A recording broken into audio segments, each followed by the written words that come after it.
time.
Boys of Summer.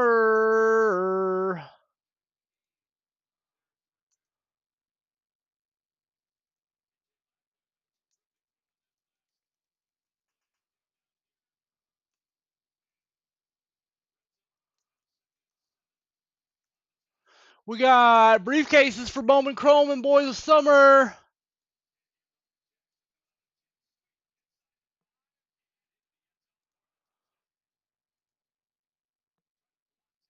I can tell you my love for you will still be strong after the boys of summer have gone.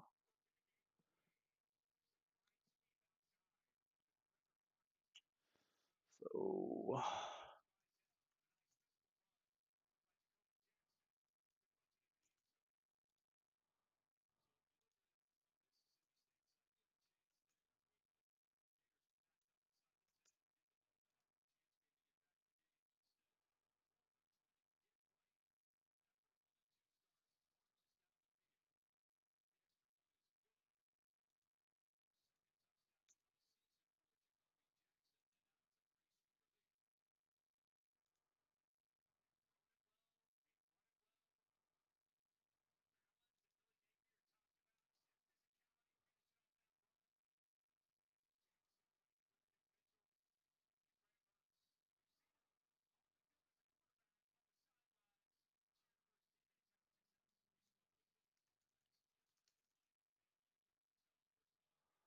personal box.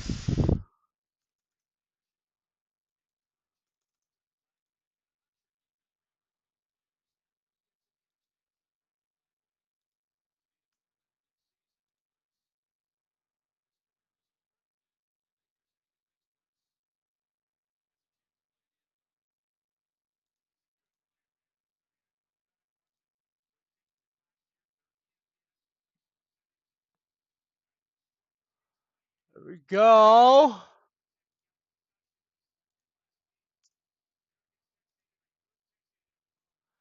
Boys of Summer.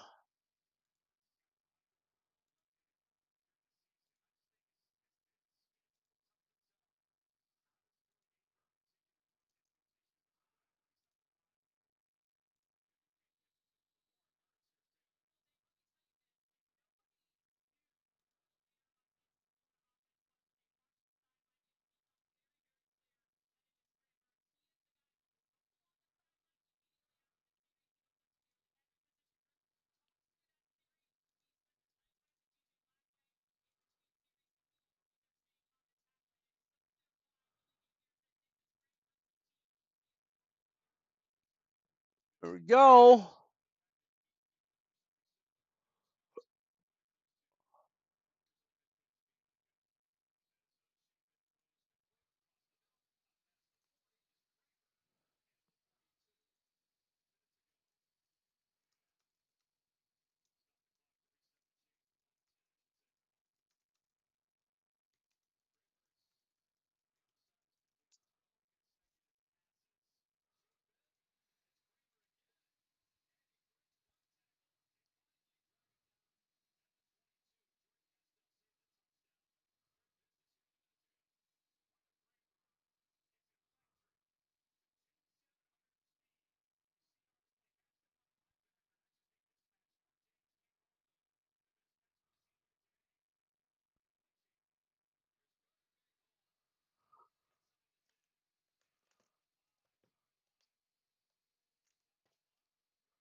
We've also got Bowman Chrome, boys. It's summertime.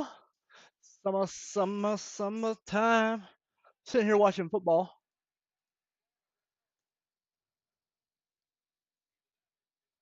I'll take a look.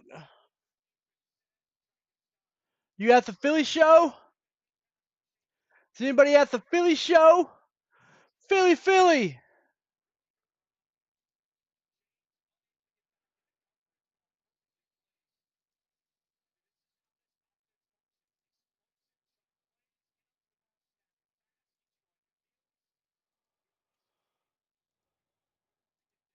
I don't see it. Let's see if I can see it on my phone.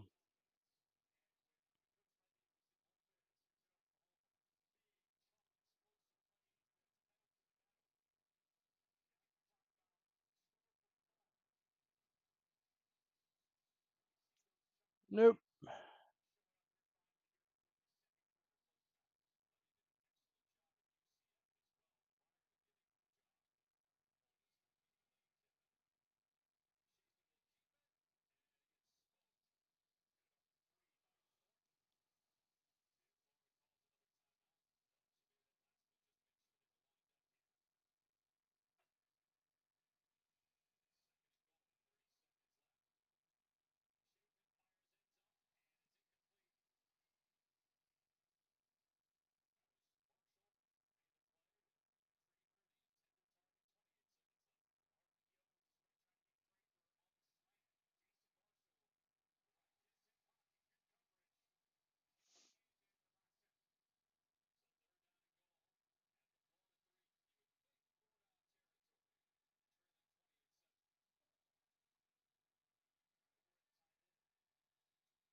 I don't see it in Facebook.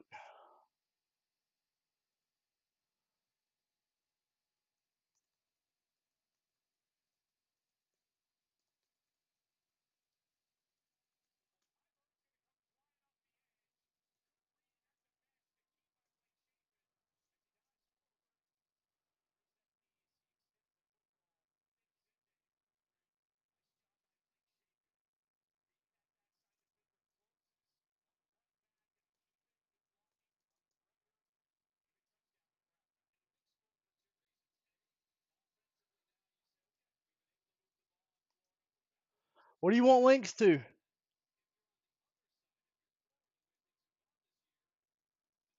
It's just you and me in here right now. What good will the link do?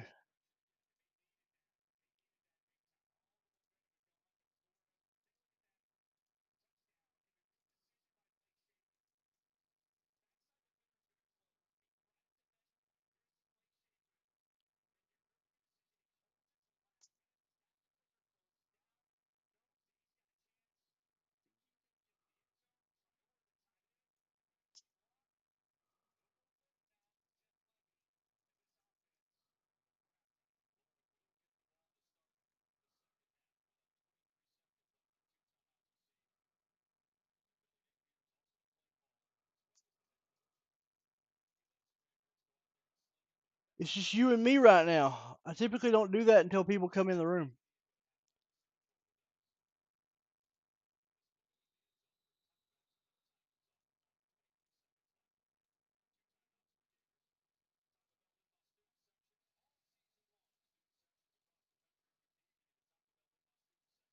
I have a whole case of Boys of Summer.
I got it by the card. I got it by the pack.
Oh yeah?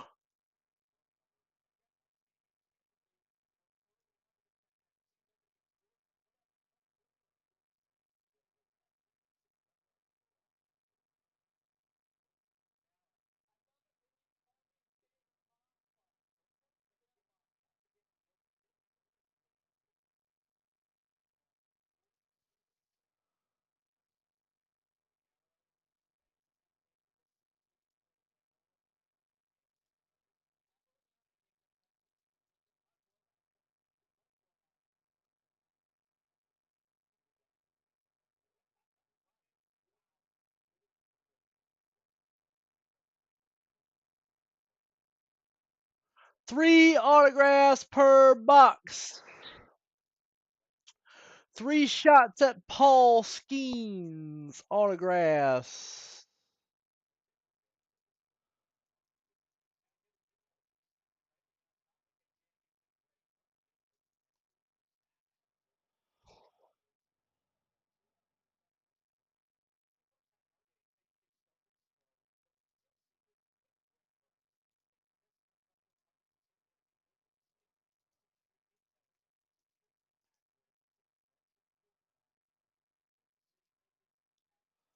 Here's what they look like. Paul Skeens, Dylan Cruz, some Griffey, Willie Mays,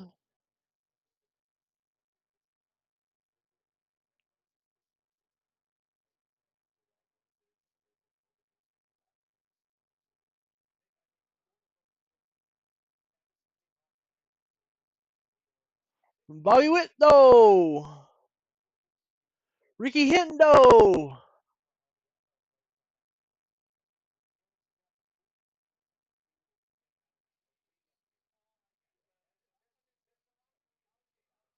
These are sweet. Fabric of the game set is really sweet.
Hmm.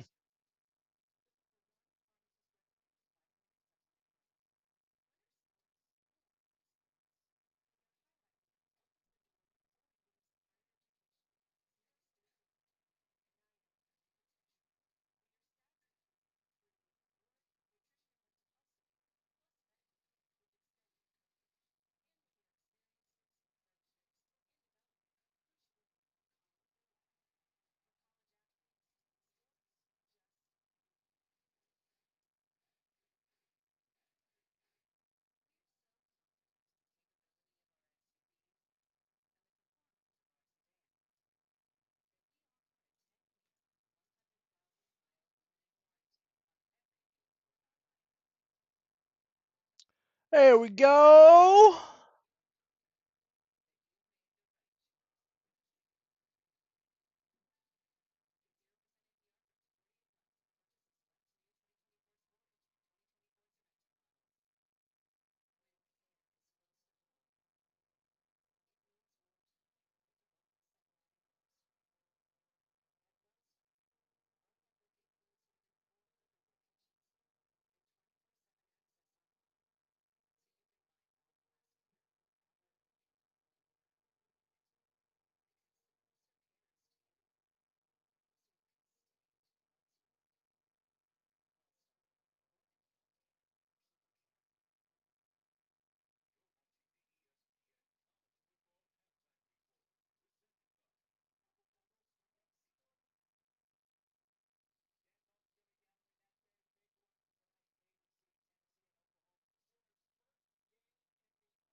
First Oklahoma SEC game coming tonight.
Huh. Here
we go.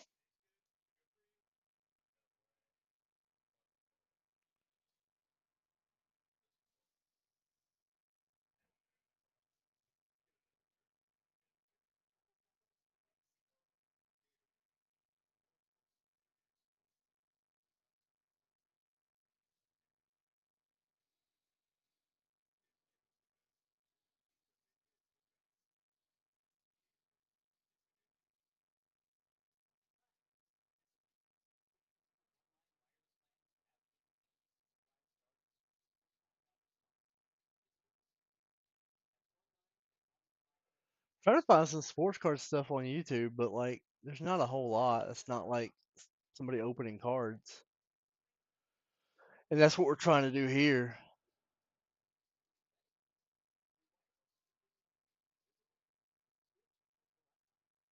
Vintage Baseball PC, do not be fooled by that very fancy name, because it's just me and some friends talking about baseball It's not a cards. fancy name. And today Not a fancy is name, part Dan. 2 You of the bum. Gabby Street Show. If you recall, last week, Gail and I went through an incredible number of different items, memorabilia, autographed balls, cards, of course, all having to do with this fascinating figure in baseball and American history. But we didn't finish. That's the crazy thing.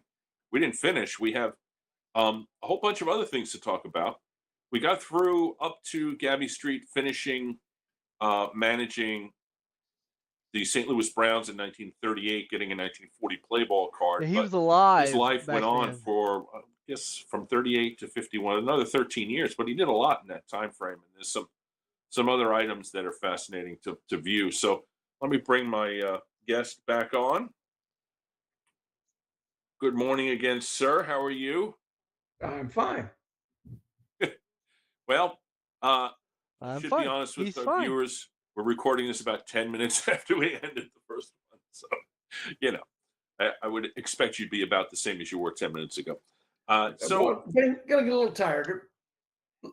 Well, Give him a like. we have less to cover this time, but I Give do this want to bum a cover it like. because I view it as all incredibly interesting and important to cover You this, give him a this like figure too.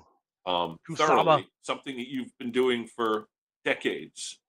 And You give that man it's his people life. like you who make the hobby, to me, incredibly fascinating and rewarding, because you have All the people stuff back there came from concentrating their Bricks. time and their hobby efforts into, memorializing people and events and, things that are historically significant and important. And not everybody does that. People just collect cards and they sell them and they buy them and they collect them. But making the hobby about history, art, personal events, connections that you have to these players, family connections, nostalgia is, of course, always part of it. But to me, it's important.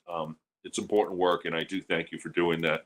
And we'll wrap it all up at the end, how this affects you personally. But let's get on to where we left off, which was Gabby leaving the baseball world in the uniform, putting on a suit, and starting to become a media figure in St. Louis.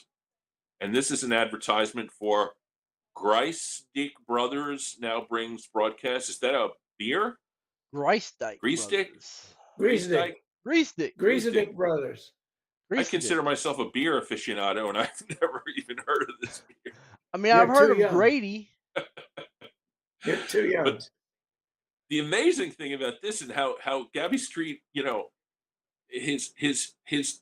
one of those guys that touches the world for almost a century, because he's all the way back in the the San Francisco earthquake, and now he's partner for a number of years with a young man Harry Carey, who eventually continues on in the game until the end of the 20th century.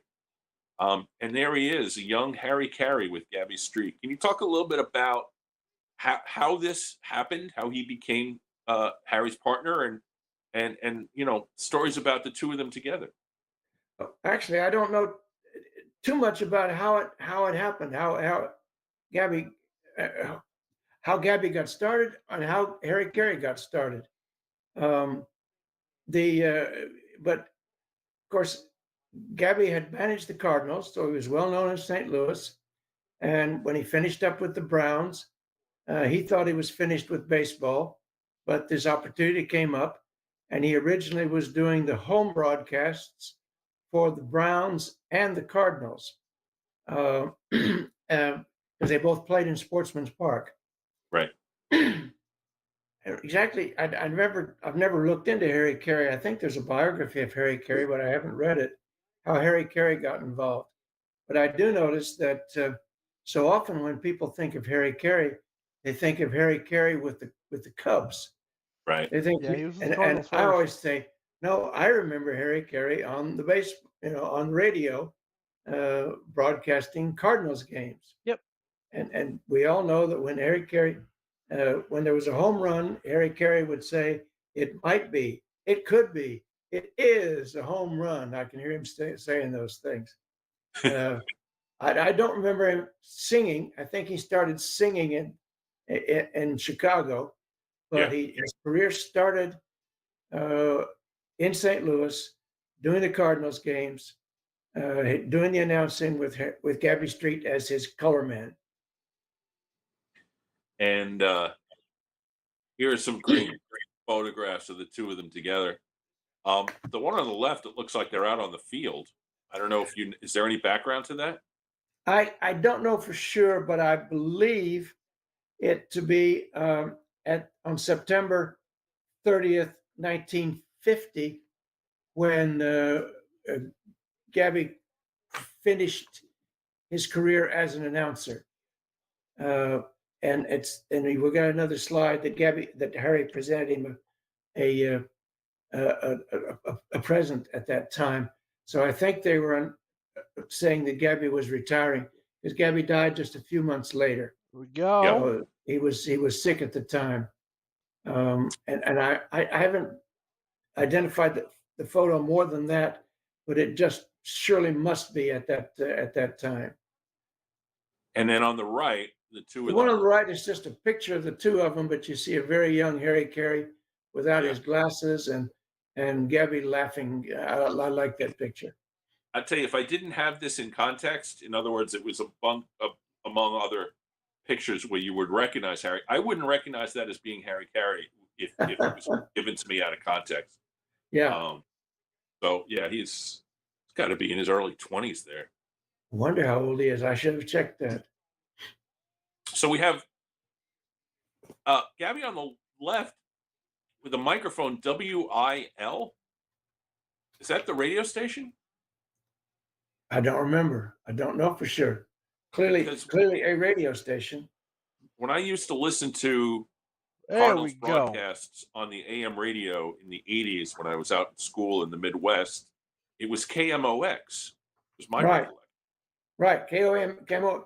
That was a St. Louis station. But I don't know why. That's a good question. We'll have to look it up. Maybe the Cardinals weren't on KMOX in the 1950s. It's possible. It's possible. It's possible. So on the right are two items that you personally own at this point, I'm not correct? adding much Yes. commentary to this because I don't know a whole lot about what we've they're got a talking number of about. items that were auctioned by the family in 2008 that I was able to pick up, and so this was one of them. I was checking. Oh, here, I got it. Okay. Yeah, these are items, and the one at the bottom, the one at the top is a knife with a Cardinals logo on it. I don't know how he got that, but the one at the bottom is a tie clasp, and it's engraved to Gabby, my best partner and greatest friend, September 30th, 1950. Yep. So I'm assuming that it's the same day as that picture. Right. After Gabby died, Harry paid tribute to Gabby on his radio show. Said, "I was associated with Gabby going on to 7 years, but we didn't work a single day together. We just laughed and lived and argued." It was a nice tribute, I thought. Yeah, no, that's a nice way of putting It it. is a nice tribute. And then of course there's the We just 48 laughed and and lived and 50 argued. baseball guides. 50 would be, of course, his last season kinda the way announcing. But Francis yeah, they and I are are. Harry Carey Right. and Gabby together. We And, just laughed, we this- lived, and we argued. Grease Deck Brothers beer. Still got Greasy Dick Brothers beer. Here's one of those What do we got? little Oh, booklets. okay. Nice. Where'd you get that? eBay. The 48 one I just recently was found, a 50 shows up fairly often, and I've had it for quite a while. But the 48 one, I just recently purchased. And have you opened it up and read through it? Yeah, I don't have it here. It's a baseball guide. It'll give it. I've got the 50 one here. It talks about it's from the Sporting News, Right. and they summarize here it says Redbird Tales, a whole bunch of stories about Cardinal teams. Here's the Brooklyn Dodgers, and each team is listed and with the roster and the batting averages of the team. Goes through all the teams, and even has minor league teams. It's just a rather Media guide. Yeah. media guide. Yeah. Awesome. That's a nice piece. And that 48 talks about the Dodgers too, because that would be Robinson's second year. 48. Yeah, I don't seem to have it with me right here, Right. so I can't check it. But it would have gone the same thing. It would have talked about 47. Yeah. And I'm sure it would have had that. Sorry, I don't have it.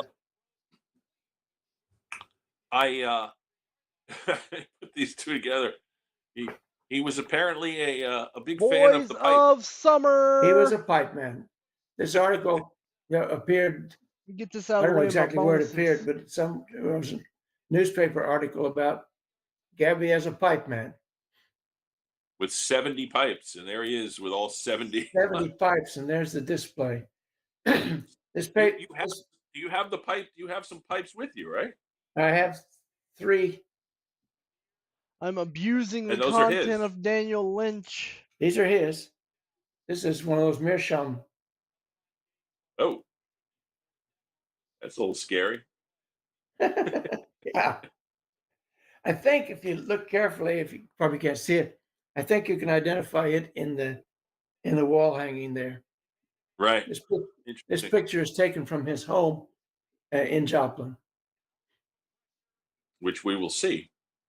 Yeah. So this picture probably dates from, I don't know, maybe mid-30s, late 30s. Yeah, well, what do you guess that Sonny looks like? He's about 11 or 12, so it'd be like 35 or something like that, 1935. Yeah. And there's Lucinda in the driver's seat. Right. And the daughter, who was younger, right? She was, she was a couple years younger. Her name's Sally. And now are these family photos? This is from I just one page from a family album. Right. Where did it go? Give me a second. It's right here. A typical 1950s family album. Right. Of, Is that from the family auction? This is from the family auction. Right. Nice. This is just one. I can't. We can't go through the whole thing, but right. Unless you want Lucinda in a bathing suit. But a lot of family pictures. These are taken. I like these because these are taken. 3 of them show his house there in Joplin. Yep. But there's a better picture in a minute. But it's just a family album, family photographs. Is that his son in the picture in the middle with him? I'm not 100% certain. I believe so. Okay. His son went in the Army, served in World War II. Yeah. That was really cool. Well, let's get something else on.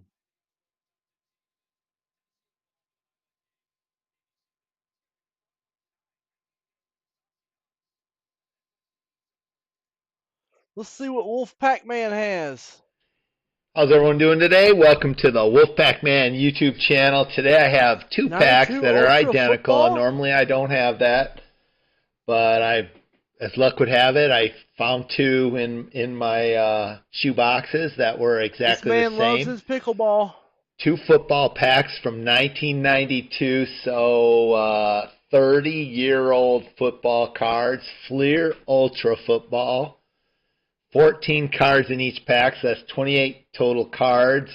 450 cards are in the base set. 38 of those are Hall of Famers. Players like Thurman Thomas, Emmitt Smith, John Elway, Barry Sanders, Warren Moon, Howie Long, John Randall, Steve Young. So cool Hall of Famer cards. 46 rookies as well in the base set, none of whom have made it in the Hall. So I saw Mark Schlereth in the list and Terrell Buckley, but really not much to chase.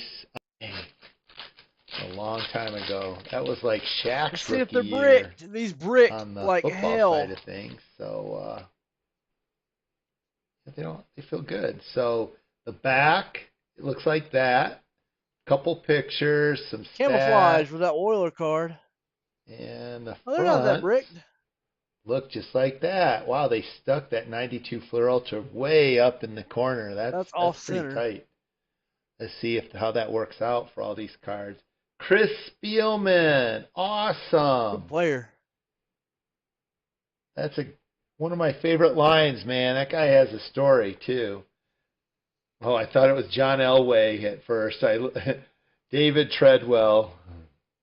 Don't scare me like that, man. And give me a kicker. Oh, John Elway scare you, buddy. Mark Stepanowski for America's team. Lamar Lathan.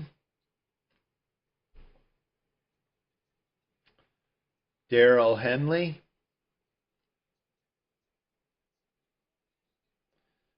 Henry Thomas. Actually, there's no way I'm going to be able to spread these guys out like this, am I? Sorry, I'm going to have to double down on these. Michael Irvin, to make room for hopefully Playmaker. more Hall of Famer type cards. This is Saran Stacy. He was good. Must be a rookie. Yeah, Oh yeah, it says draft pick right there. Roll so Tide. there's a rookie. Sean Gale. My redneck voice really comes out when I say Roll Tide. Jeff Lagman. Whoops.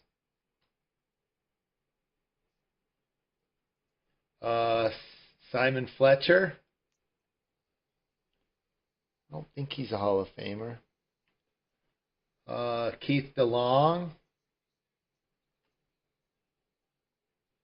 And Tommy Kane. So there's the first pack. Got one rookie. We got Michael Irvin, and then we got one of my personal all-time favorites, Chris Spielman. He just opens like junk wax. You gotta love it. I'm gonna open some junk wax in his Something honor about those after middle this. linebackers, man. The Dit Let me Butkuses go find some junk wax over here. of the world.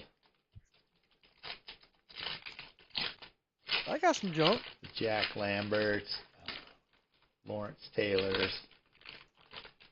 Okay, William Thomas.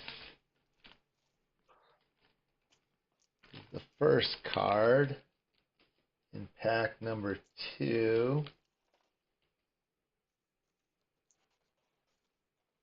That's what the backs look like again. And that's what the fronts look like. So William Here we go. Thomas, Here's a Kevin good junk Ross. pack. I'll just start Here's a good row junk pack. up here too. What year Donruss is this? Brian Millard. I don't even know what this is. Like an 88 Donruss. Hugh 89. Millen. One of those years. It's Leaf. It's Donruss, yeah, but Damon Johnson. Kind of piling up on the comments, aren't we? Richard Brown. Well, 450 cards in this set. So Corey Barlow. There's a rookie. Jeff Yeager.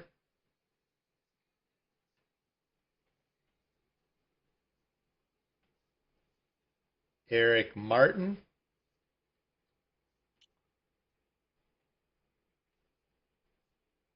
Reggie White. Oh, look at that card. Reggie. White was a beast. Roger Ruzick. Who's that draft pick? Oh, Barlow. Piling up on the Marion Butts. He had to pull the Auburn Tiger too, didn't he? Marion Butts was good. Jeff Faulkner. And then the last card is Gary Clark. Gary Clark. White out for the Reds. Gary Clark was a good little player.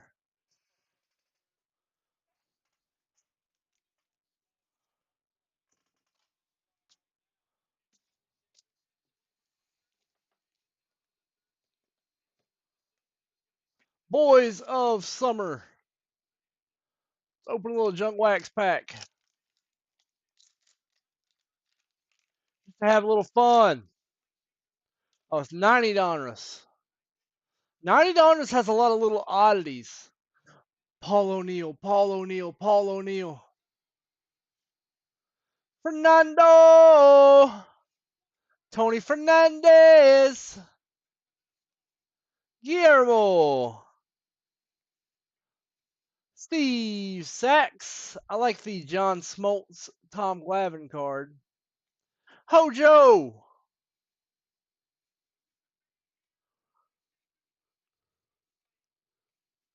Huh. Biggest star in here is probably, is it Fernando or is it Howard Johnson? Either Fernando or Hojo. It's not Tommy Herr. It's either Fernando or Hojo.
What we breaking, boys?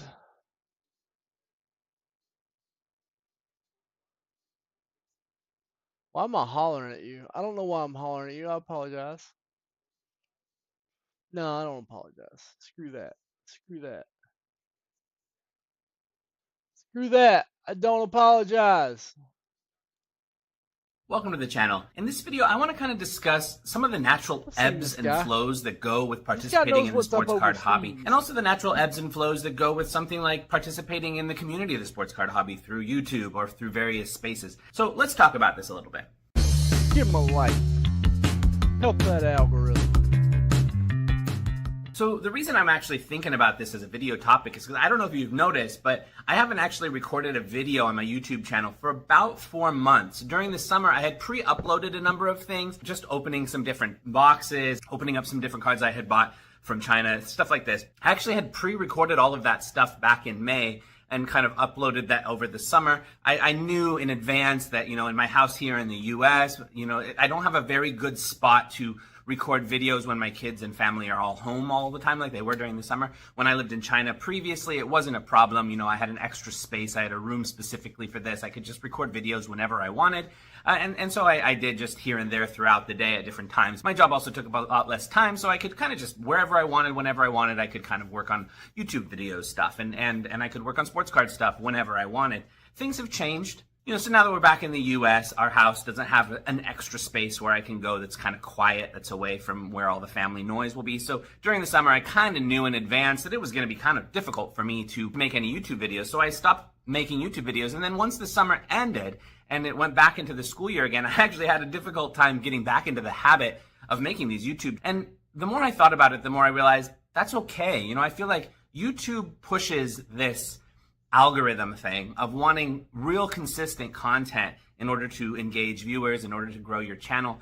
But that's not necessarily the way a lot of things work. There's kind of seasons or chapters of things that go through ebbs and flows. There's periods of time where I want to spend more time making a YouTube channel. There's periods of time where I want to spend more time buying and selling sports cards. And there's periods of time where I'd rather shift my attention elsewhere. We all have kind of a finite amount of free time in our life. And there's a lot of things that a lot of us want to do. I have quite a number of different hobbies. And I'm noticing, in the past when I was in China, just because of the way my schedule worked, I kind of had room for all of my different hobbies throughout the week, throughout the month. I was able to engage with all of my different hobbies on a regular basis and felt like I wasn't neglecting one for the other. But since moving back to the US, where I just noticed things are significantly busier all the time, there's more to do, things cost more. And so that has made it so that I have less free time than I've had in other times of my adult life. So that's meant that I've had to prioritize the free time that I do have. I still have plenty of free time. I'm not saying I'm stressed out or whatever. I'm just saying I actually have a lot of hobbies. So I just, as a natural ebb and flow of that, I've noticed sports cards is not quite as much of a time thing as it used to be. I'm still there. I'm still buying and selling on a regular basis, just at a slower pace. I'm still engaging with making YouTube videos just at a slower pace, not worrying so much about uploading every week. So I think this is kind of I don't know, I feel like it's, in some ways, I feel like it's actually a maturation of my engagement with the sports card hobby. I'm still trying to make money with it, and that's going to probably be part of the way I engage with sports cards forever. Yeah, because it has been, even when I was a kid, it was kind of how I engaged with sports cards. Was the guy's voice, part of the fun of it is the business aspect. He's got good content. Trying sometimes. to figure out trends and trying to figure out patterns and trying to figure out where you can buy low so you can sell high. I actually really enjoy that. I feel it's fun, and it's part of the big reason I enjoy the sports card hobby. I enjoy the buying and selling more so than I do the actual having a collection. And I do have my own collection, and I do have those cards that I keep. But actually, if it was just that part, I would think I would get bored of the hobby pretty quickly. I actually enjoy the buying and the selling and the interaction and all of the flow, the life, the movement of things within sports cards. It's the thing that I like. But that's the thing that also takes the most amount of time. And actually, the more I kind of reflect on this, like how I want to see the hobby embedded in my life now that I'm back in the US, the more I feel like I'm actually gaining a healthier approach to how I'm engaging with the hobby. Like I said, I'm still trying to make money. I'm not thinking of it as a side hustle so much, like I was for a period of time for the last couple of years. I was kind of thinking of it a little bit like a side hustle at times, like a hobby still. But when I first moved to the States, I was in the process of looking for a job and everything, and so I kind of had a lot of things in life that were side hustles, little this, little that, little of this, to kind of try to, not have to go into our savings too much as I was in this process of job hunting. And the job hunt in the U.S., at least in the city that I'm in, it was a long process. Maybe if I had been less picky about what kind of job I wanted, it would have been a shorter process, but it was an extremely long process of about 6 to 8 months of applying for various jobs and eventually finding the right one. And in that time, it was actually even a little bit more than that, because there was about 3 months when I first got here where I wasn't even starting to look for a job yet, kind of like 3-month vacation, settled you into. lost me, buddy. Too boring.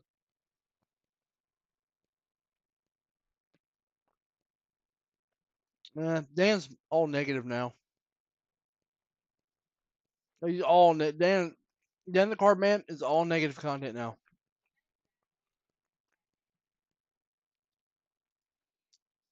He's like all negative content now.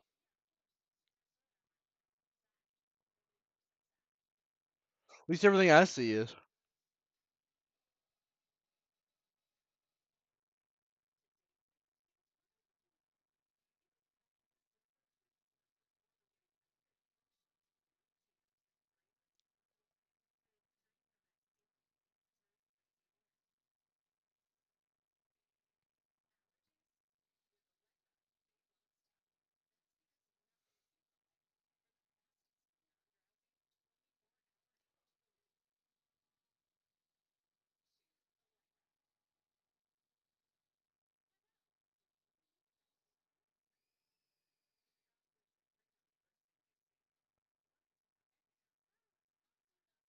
This could be interesting. Who was the most exciting pitcher of the 1980s? That's a hard question to answer. There was the old guard, aces like Nolan Ryan and Steve Carlton, who had dominated the league for years. There were also youngsters like Fernando Valenzuela, Doc Gooden, and Roger Clemens, who blew away hitters with electric stuff. Then there were players like Dave Stieb, Jack Morris, and Bert Blyleven, who were less flashy, but nevertheless some of the most valuable arms of the era. For my money though, the most exciting pitcher of the 80s is this man. This is Mario Soto. Soto was a fireballer, he was a strikeout artist, and the owner of the best changeup this side of Pedro Martinez. Those are just the highlights though. Dig deeper, and you'll find that Mario Soto's story is one of triumph, controversy, and heartbreak. Yeah. Let's get into it. Mario could throw hands, man. On July 12, 1977, Woody Fryman of the Cincinnati Reds made an announcement. Effective immediately, he was retiring from baseball to run a tobacco farm in Kentucky. For those who knew him, Fryman's decision wasn't surprising. He'd been unhappy in Cincinnati and requested to be traded earlier that season. So when that didn't happen, he took matters into his own hands. Fryman's retirement was a problem for the Reds. In the midst of their worst losing streak of the season, and in dire need of a starter, Cincinnati decided to call up one of their top prospects, a 21-year-old named Mario Soto. Soto was from the Dominican Republic, raised in the city of Bani. He grew up poor, and at just 14 years old quit school to work full-time in construction. But when he wasn't working, Soto, like many other kids in his country, played baseball. He was a catcher, although he idolized pitcher Juan Marichal, the most famous Dominican-born player in the sport. As a teen, Soto was tall, skinny, and strong, but he couldn't hit. So, at the age of 17, he became a pitcher. Despite his talent though, MLB scouts weren't interested in such an inexperienced arm. That is, except for Johnny Sierra, a bird dog scout for the Cincinnati Reds. Sierra told the club about Soto, and they signed him for $1,000. Frankly, I wasn't impressed, said scout George Zurall. I'd be lying to you if I said I thought he would be great. Soto's transition to pro ball was anything but smooth. He spoke no English, had no friends or family in the country, and had only been pitching for 2 months prior to signing. He persisted though, and by 1976 was leading the Florida State League in ERA, strikeouts, and innings. That fall, he was added to the Reds' big league roster, which is how, in July of 1977, Mario Soto found himself on the mound in Pittsburgh's Three Rivers Stadium, making his MLB debut. He threw 2 innings in relief, letting up 2 runs and striking out 1. He made his first start 6 days later, a complete game against the Cubs. A week after that, he tossed a shutout versus the Pirates. Following the game, manager Sparky Anderson told the press, "Unless I'm totally crazy, the kid will be outstanding." Anderson's prediction would prove true, just not right away. Soto's performance started to dip towards the end of his rookie year. He was sent down to AAA for most of 1978 and spent the next season and a half in the bullpen. By the 4th of July, 1980, he was sporting a mediocre ERA of 4.92. On July 5th, a pitcher named Bruce Bereni made his debut for the Reds. Bereni had been a first-round pick 4 years earlier, so expectations were pretty high. Unfortunately, he blew it, and that's putting it gently. He lasted just a third of an inning, allowing 6 runs to the Astros before being pulled. Skipper John McNamara brought in Mario Soto to clean up the mess. Soto did his job, and then some.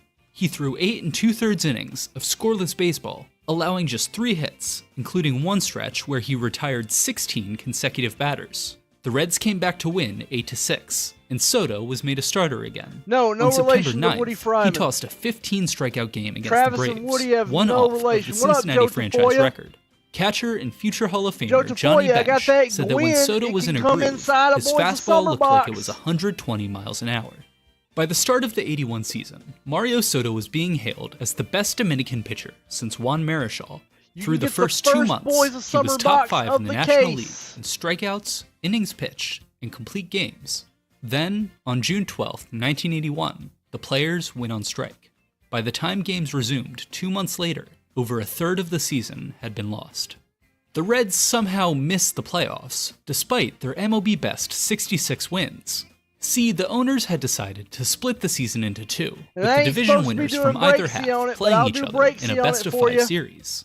And although the Reds had more wins than any other team, Just they don't finished tell in second anybody. in each individual half. As a result of this format, the winningest team of 1981 was shut out of the postseason altogether. Mario Soto, for his part, emerged as one of the top pitchers in baseball.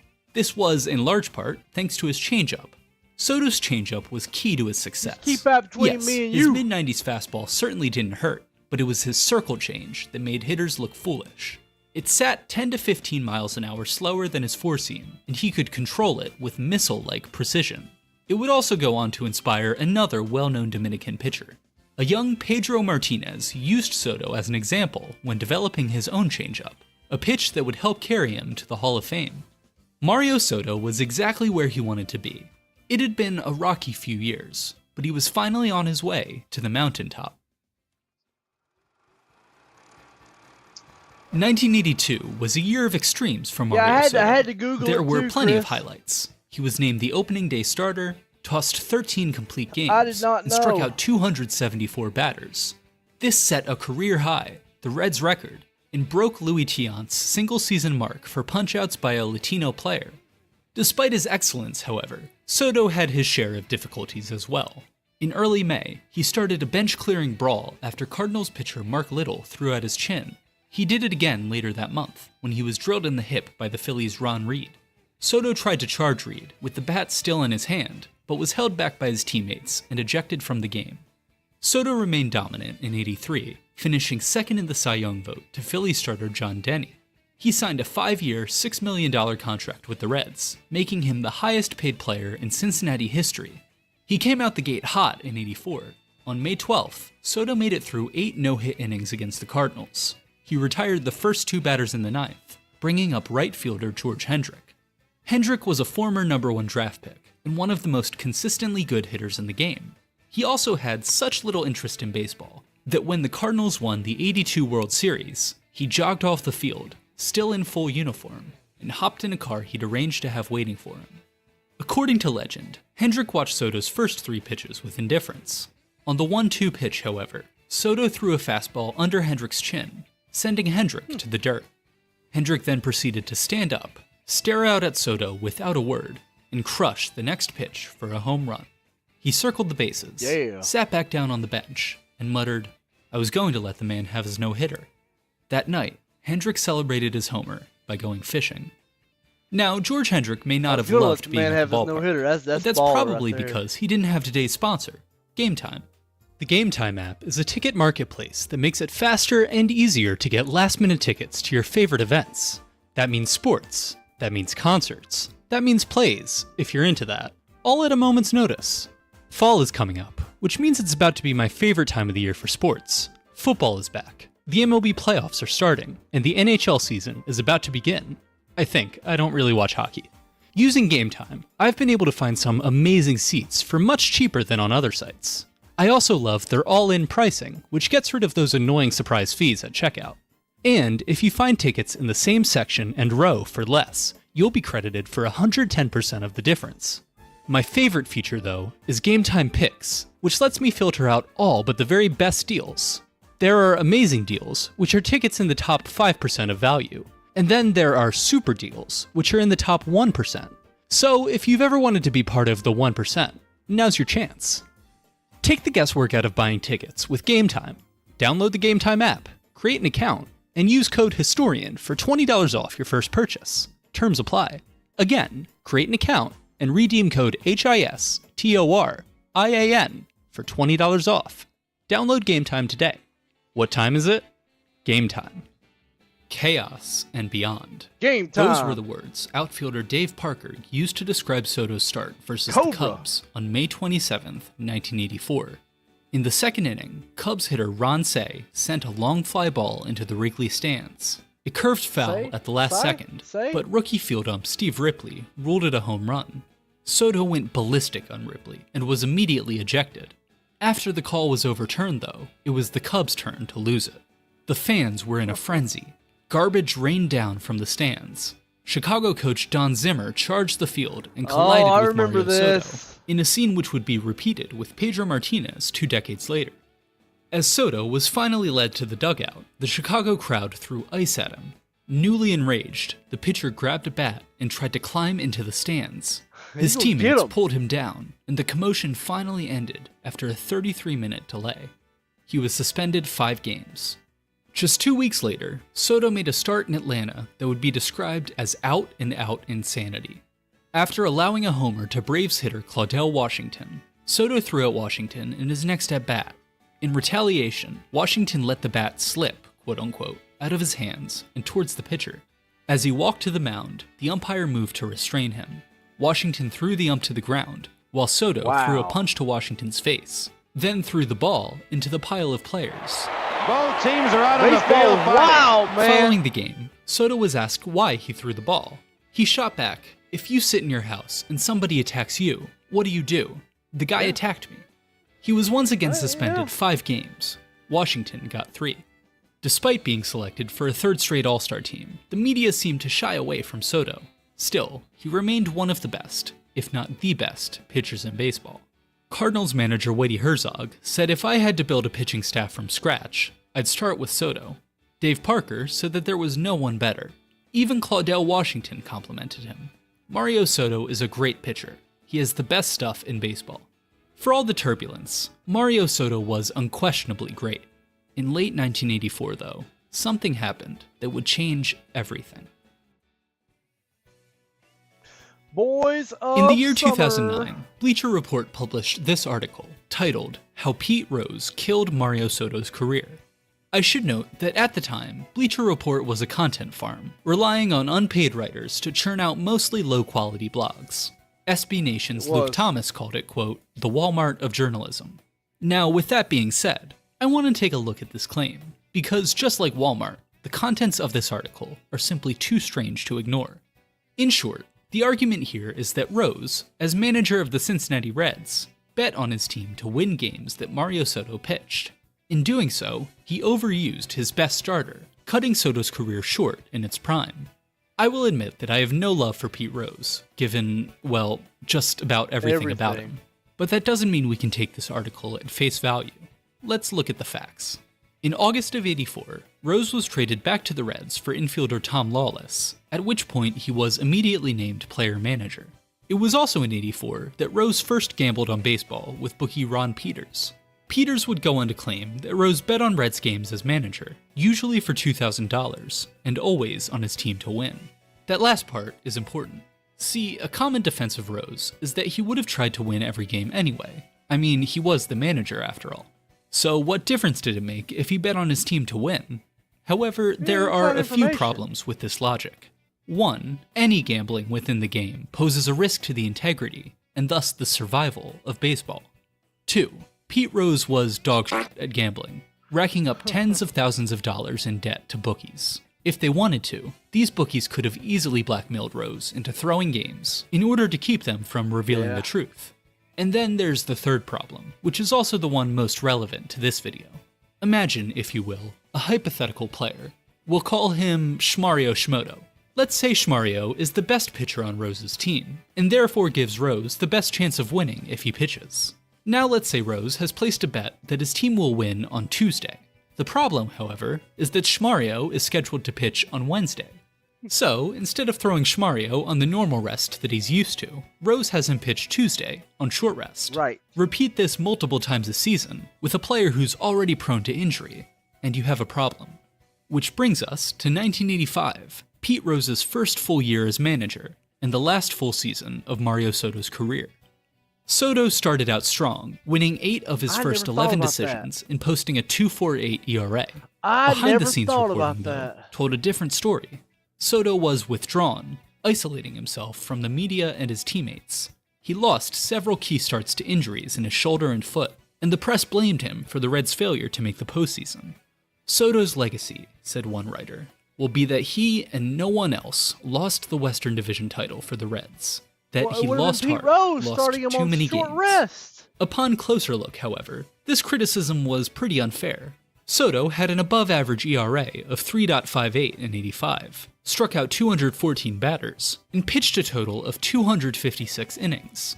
To put that last number in perspective, Mario Soto's innings pitched that year were the 7th most in the National League. His 36 starts, meanwhile, were the 6th highest. In the modern day, you'd have to go back to 2003 to find a pitcher who hit either of those totals. Now, Soto's workload in '85 is key to the Pete Rose argument. See, in the 4 years leading up to that season, Soto started 138 games. Out of those 138 starts, 18 were on 3 days rest, rather than his normal 4. In 1985, though, out of 36 starts, 19 of them came on short rest.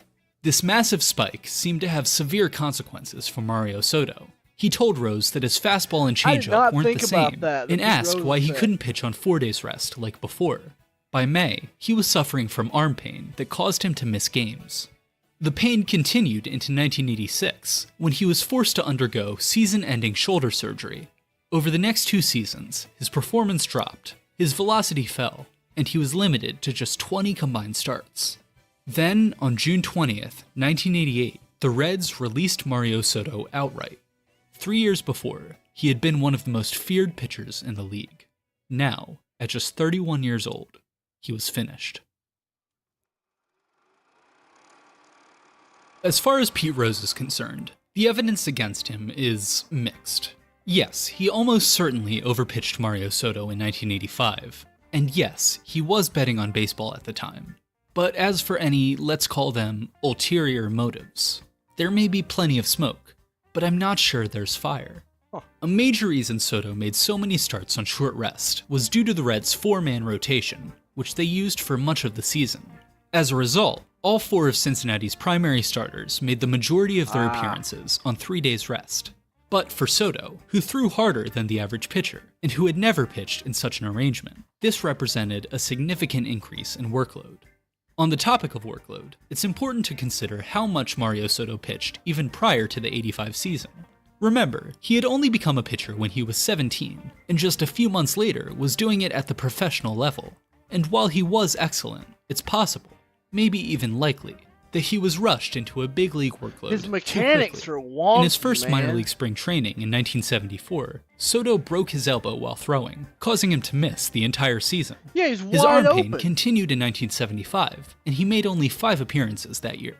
What this means is that Mario Soto didn't become a full-time pitcher until 1976, and yet, by the end of his rookie Look at that. season in 1977, he had thrown 183 innings between AAA and the majors. Now, this was the 70s, of course, a time before such modern inventions as load management and giving a crap about the general well-being of athletes. But here was a young man who had barely pitched before, who was coming off a severe arm injury, and had a tendency to throw every pitch at full tilt. In hindsight, Soto's rapid rise through the Reds system was a recipe for disaster. The final point I want to make comes from none other than Rose's bookie, Ron Peters. In a 1989 interview, Peters told Sports Illustrated that Pete Rose supposedly didn't bet in games in which Mario Soto pitched. That's enough for This me. claim is supported by Pete John Rose is off the Dowd, hook. the man who led the official investigation into Rose. Dowd said that Rose did not bet on the Reds when Mario Soto pitched. In March of 2007, Rose made the claim that he bet on the Reds every day and that he only ever bet on them to win. In typical Pete Rose fashion, this confession was rambling, long-winded, and self-serving. Yeah. Mario Soto's response, on the other hand, was a short one.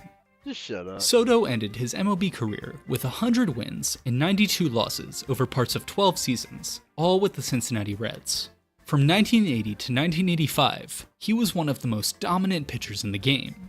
During that That's really span, interesting. he led Keep all of showing- Major League striking out Baseball my in boy, strikeouts, too. with 1,248. That was more than Hall of Famer Steve Carlton, and nearly 200 more than Nolan Ryan. At the time of his retirement, Soto had the second most strikeouts, complete games, and wins above replacement of any Dominican-born pitcher. The only person with more was his idol Juan Marichal. For all his accomplishments, however, Mario Soto's legacy is as much about what could have been. What if he hadn't gotten injured? What if he'd been able to pitch into his late 30s like Marichal, or his 40s like Carlton and Ryan? What if his arm was allowed to develop and rest properly, rather than overused and abused? Maybe things would have been different. Maybe they would have been better. Maybe nothing would have changed. In the end, though, we can only wonder. What if?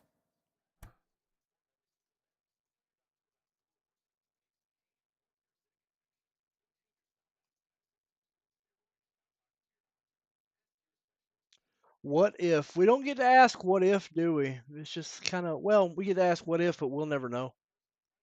We'll never know. We got no way of knowing, man.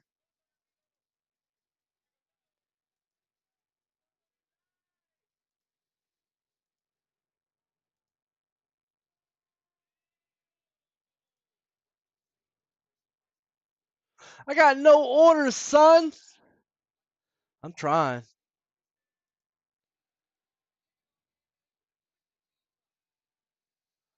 I got no orders.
Mississippi State could come back in this game. Or not. Or not. That's a fumble.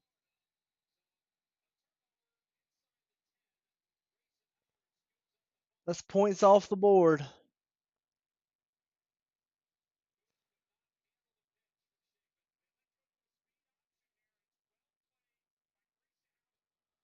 Was it a forward pass? No, it was not.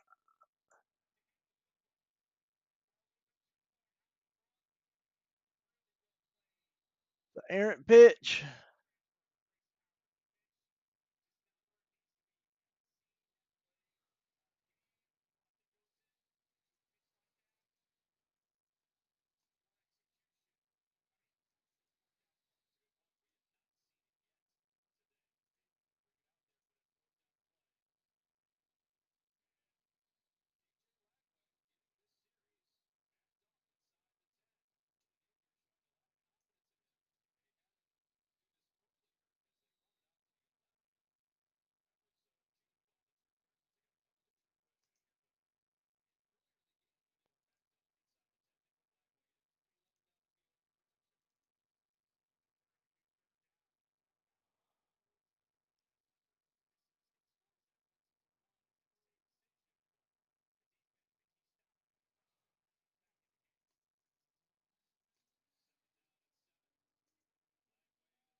They're not playing Graham Mertz as much as I would have thought.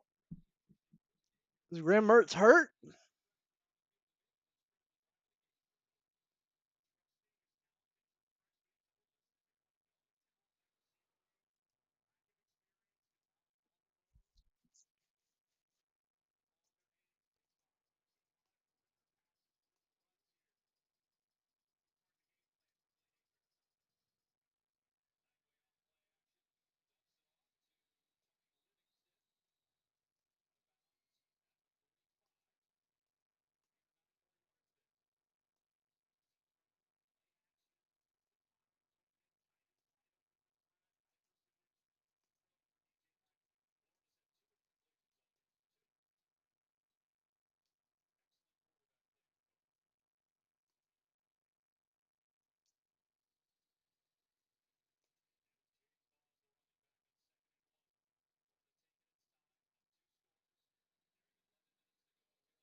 Let's see here.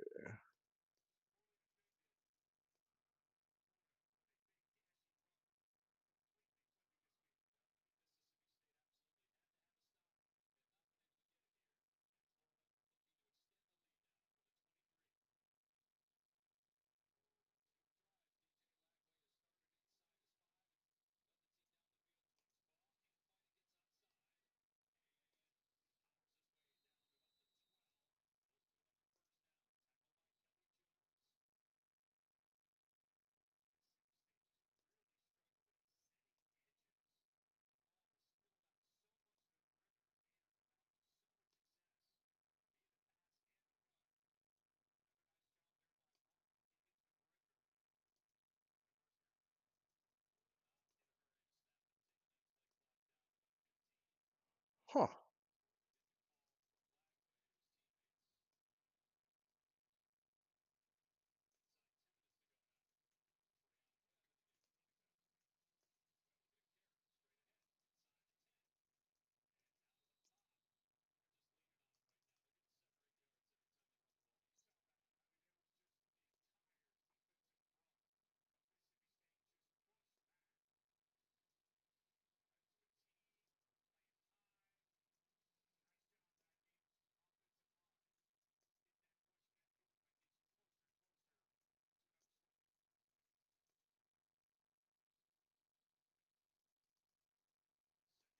They are.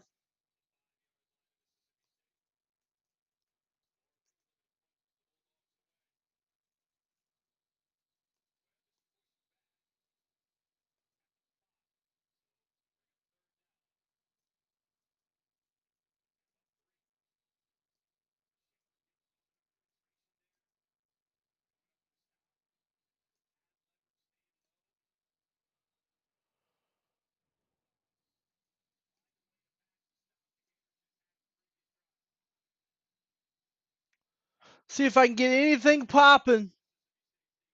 I don't know that I can, but I'll try. Waiting on somebody to come on that wants some sports cards. That's what I do.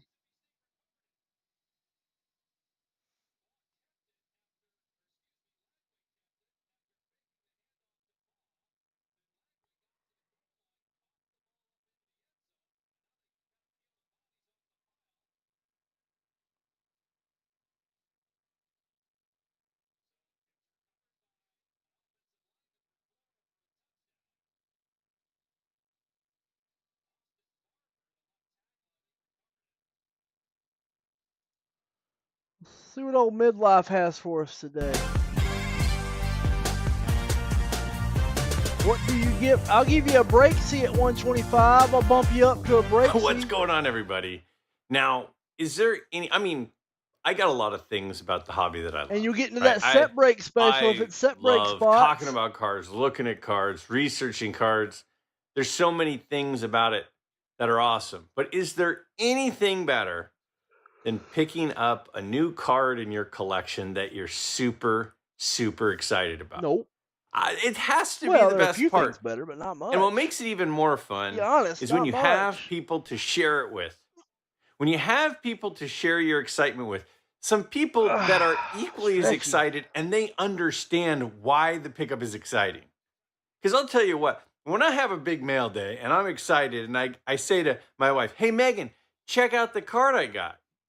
She's not as excited Megan as don't I care. am. But when I have friends that have mail No, days, Megan or I don't have a give mail two day, shits, and I man. send pictures of the excitement that I have for a card, and they get it, man, that's awesome, right? Isn't that just the best? That's what this is. Regardless if you buy $1,000 cards or $5 cards or anything in between, or anything outside of that, this is a place to share the pickup that you're most excited for each month.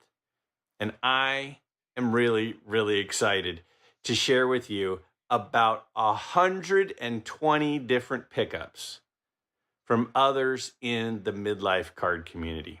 Midlife Nation came strong this month. Midlife Nation. That's You what know, you I call was it, thinking Midlife last Nation? month, Okay, I'm because here it for was that. National Month, it was going to have the biggest cards. There were some big cards, but these cards, I'm here for it. these cards are also absolutely awesome. Let's go ahead and take a look. All right, starting things off as always out with my Kusaba. dad's favorite pickup from Yeah, I the can't month break of it, August. but like, check out. How I'll about break a it. 57 tops Al Kaline in a PSA 5? Beautiful card there. Really well centered. David, we got a monster already. How about a 54 Red Heart Mickey Mantle Oh, in seven. a PSA 7? Look at the eye appeal. We were just talking about Ooh. non-traditional oddball cards. Man. And Maple with the 1915 Cracker Jack Wildfire Schulte in a PSA 3. What a name. He's a guy that I think has a chance of getting into the Hall of Fame through the Veterans Committee. Look up his numbers. You will be shocked. Another big card. This is crazy.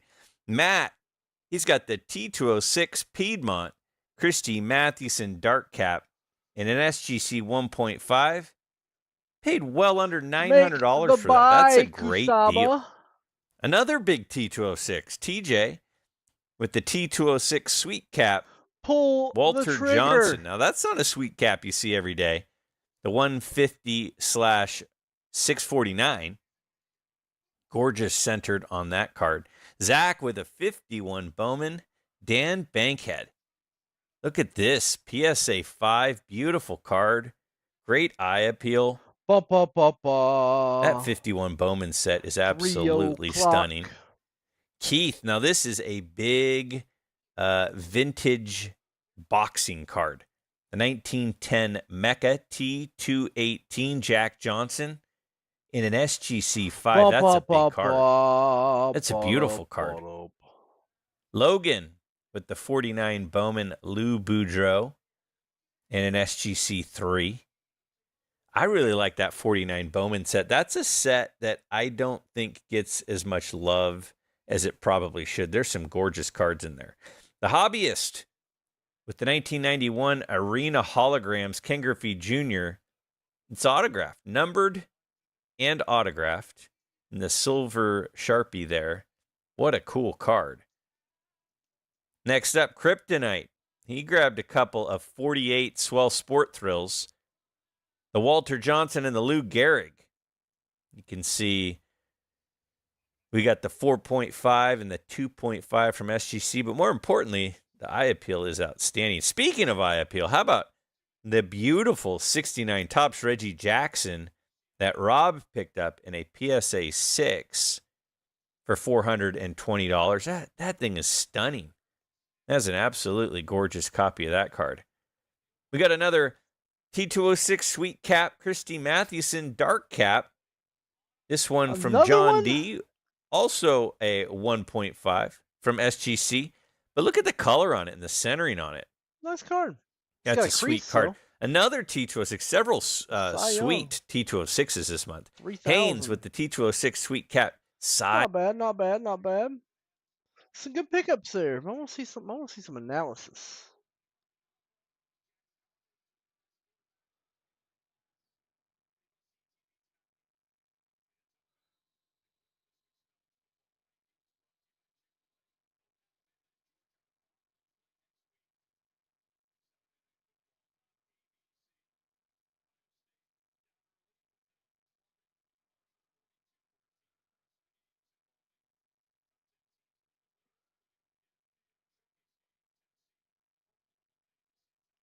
Come on, fellas.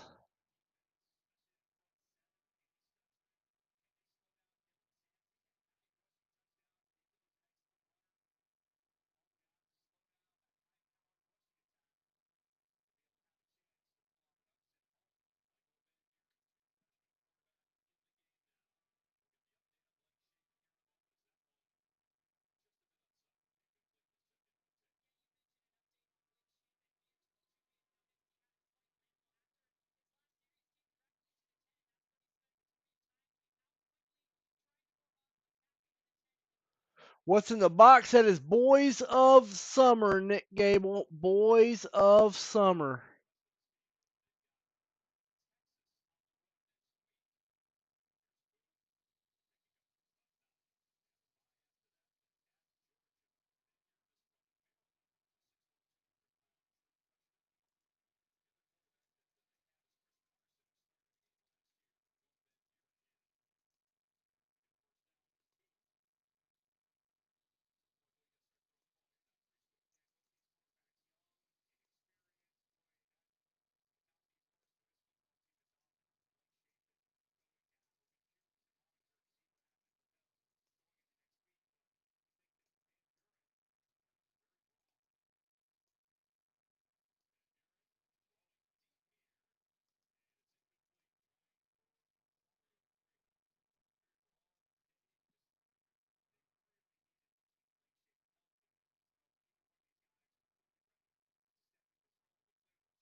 Well, grab a box, Nick Gable.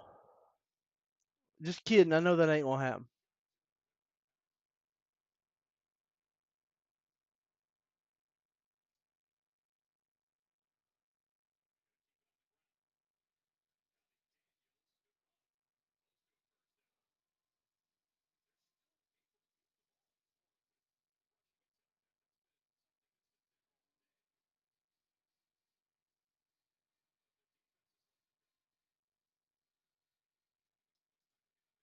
Alf, are we seeing money shift around in the sports card hobby?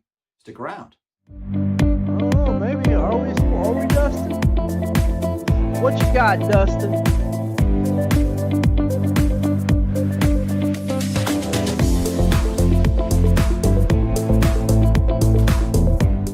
What's going on, sports card hobby family? We are here. It is Friday. Who's ready for the weekend? Who's ready for football? Me, over here, I'm ready for it. Gonna finally start cooling down here in North Carolina. Did the hot tub with my wife last night, and I'm ready for the fall season, ready for the fall weather. Get started in today's topic. We've got our Friday shout outs, card capsule. Guys, you want supplies, you want waterproof cases, and you don't want to spend an absolute fortune on them. 10% off in the links down below. Check out in the video description as well as in the pinned comments. It's like Groupon for the hobby. There's all sorts of different discount codes, affiliate codes down there for you to take advantage of. Card capsule, 10% off with the code for all the good stuff. JustCollect.com is here. If you've got a collection to sell, you're just trying to figure out what's my stuff worth. They've got a really easy appraisal form on their website at JustCollect.com. And Leighton Sheldon has a great YouTube channel, the Just Collect YouTube channel, where he's talking through the collections that he's finding. It's good stuff, so make sure to check that out. Also, Slab Mags, 10% off your Slab Mags. Sports Card Dad code will give you 10% off. Color match these things. Protect the autographs, UV protection. Slab companies don't guarantee awesome UV protection, so make sure you kind of double up here. Plus, just from a display standpoint, it doesn't get much better than a Slab Mag, so make sure to check that out. There we go. I got to order in. Over the last couple of weeks, been talking about new product coming out. Is there value there, or does it make sense to just kind of wait and buy the singles that you are looking for? I mean, for me, like outside of the massive hit stuff, which I know that that's kind of a fun chase, and if that's Dustin, something you you're like gonna to have to do, wait for a then absolutely second. fine. But I don't think that it's a bad thing to take a look at kind of, okay, what is the hobby budget? How much of it goes to breaks or buying boxes, buying packs, and then how much of it goes to singles? And maybe just trying to see like what makes the most sense. What makes the most sense from a risk standpoint? Am I getting the value back out of these boxes? Or can I just go online and buy singles of the players that I want? And I think that there is going to inherently be a shift in this behavior. A lot of people do say, hey, look, a lot of the breaking and stuff, that's how people get in. So it's kind of like a gateway into the hobby. And then they find singles, they find vintage cards and that sort of thing. Is that true? And this is kind of asking the audience too. How many people here are just kind of here for the big hit and that's really their enjoyment? And then how many are, actually looking for certain teams or certain players, trying to collect certain cards? And the whole idea of getting into the break is like, okay, maybe I can buy the Chiefs and get the Mahomes card without spending a fortune on the Mahomes card. But the end game is getting the Mahomes card. And I guess that would be kind of interesting polling. I don't know how you would do that. That'd be kind of tough to, I think, actually get like a solid data set to help understand just the mentality, the psychology of the hobby right now. Because it is clear a lot of the excitement is around the new product, the breaks. I mean, that's what the manufacturers, of course, are going to push because they're selling the new product. And every month they've got a new product to help kind of sell and promote. They want that new product to be promoted because they need to sell it. They need to sell it. But if you are a collector of cards or even a speculator of cards or whatever, at what point do you kind of move out of that stuff and just say, you know what, there's some really amazing Jordan cards or amazing Tom Brady or Derek Jeter or whatever the kind of your players are that you end up kind of moving to. Or I know a lot of people that have collected sets, collected the complete 86 Fleer basketball set or collected, 2000 Bowman Chrome football or whatever it is. They find like a set that they really like and they buy into that. How much of it too is people just getting out of, trying to find hits and just the enjoyment of kind of the lower end cards? How much of the hobby is going to or is shifting into just, I don't necessarily need to buy high end stuff. I actually just enjoy lower to mid end stuff. And I guess I also want to wrap in the fact that the Fed this week in the United States, they dropped rates for the first time in think that 3 matters. or 4 years. I actually think they dropped it half a point, which was pretty aggressive. They thought maybe it'd be a quarter of a point, but then it was like, okay, they might do half a point. And then there's speculation that they're going to drop it a couple more times I just don't think that's all that relevant. The year. Typically what that means for assets, for asset classes, we're talking about stocks, bonds, real estate, whatever that is that's bullish for assets because it's cheaper to borrow money. I don't know if it's really necessarily a good thing. The cheaper it is to borrow the money, the weirder, and the more complex the financial stuff gets where people are lending out. When it's really cheap to lend money out, then you're going to get people that take a lot more risk on. It also means too that if you've got money that's sitting in a money market account, if they keep on lowering rates, right now it gives you a solid, 4.5%, 5%. If we go back to the way it was 3 or 4 years ago, where they lowered it down, and you're getting 1 to 2% out of the money market account, what does that do if you are kind of more of, what does it do if you're the average Joe? But then also, what does that mean for high-end folks, high net worth folks?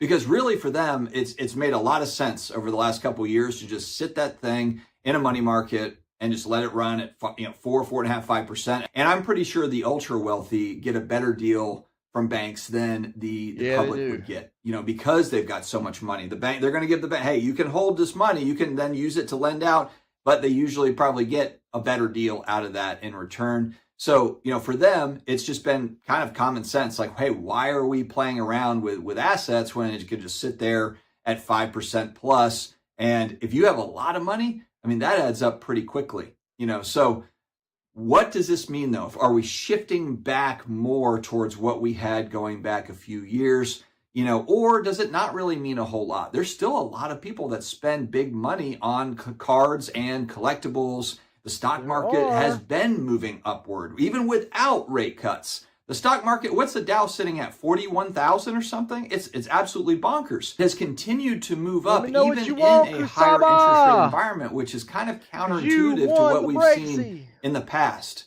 And that's what I mean, I guess, is, what does it mean kind of moving forward? Nobody really knows. But I am curious to see, are there going to be people that have had money on the sidelines that have, deeper pockets, the whales, if you will? Are they going to say, you know what? well, if I'm only going to get, a couple of percent, through this stuff, maybe it's time to go back into kind of some more alternative type stuff, store of value type stuff. And maybe cards is a small part of that. I'm not saying that that means all of a sudden we're going to get some huge boost in card prices. And this is across the board, cards or graded comic books or, action figures. You'd be surprised what stuff sells for. A lot of these collectible spaces, there are collectors, speculators, investors, if you will, in quotation marks, that are in a variety of different categories, not just trading cards.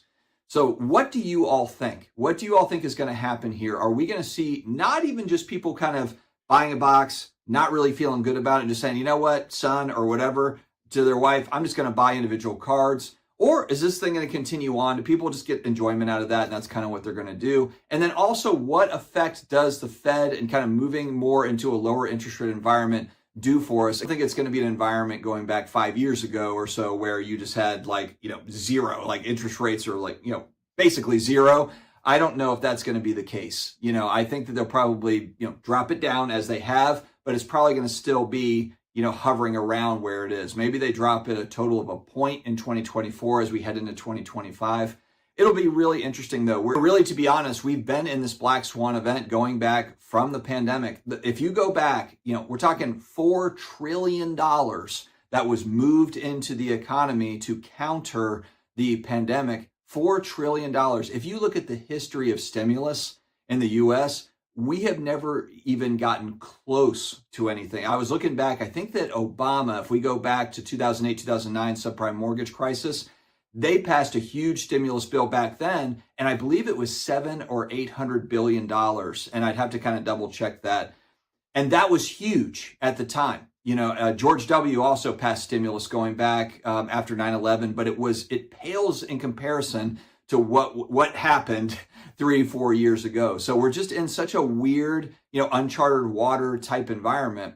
And so we'll have to see, guys. We will have to see. Is money moving around in the hobby to more of the single stuff, or are people just, hey, look, we're gonna keep on opening boxes and we're gonna keep on doing this dance? Let me know your thoughts in the comments down below. Stay healthy, stay awesome. Have a great weekend ahead. I thought he quit. He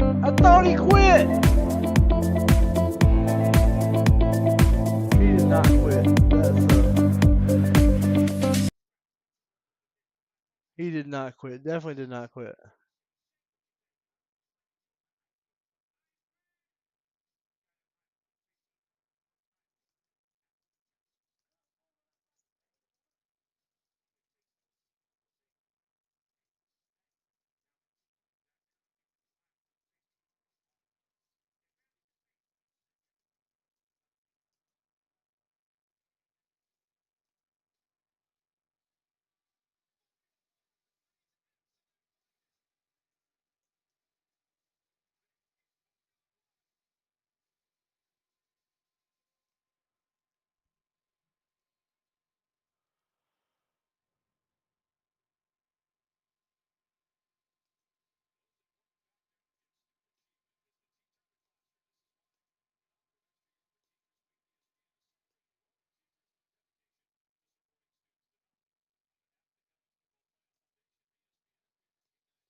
Boys of Summer.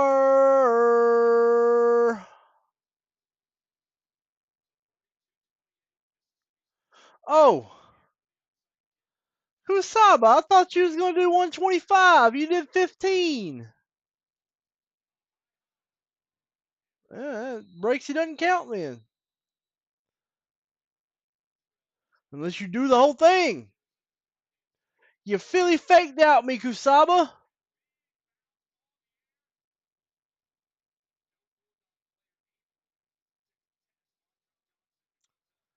You Philly faked out. Philly.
If you see a toilet in your dream, don't use it. It's a trick.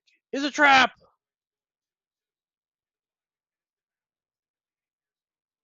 It's a trap.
No, that is Boys of Summer Baseball.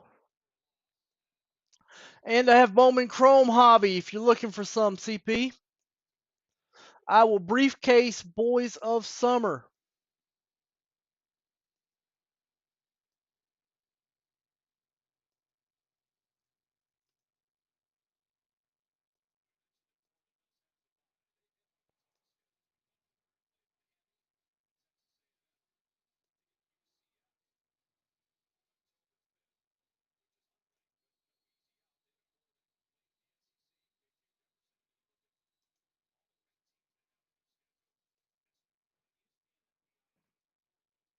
There we go.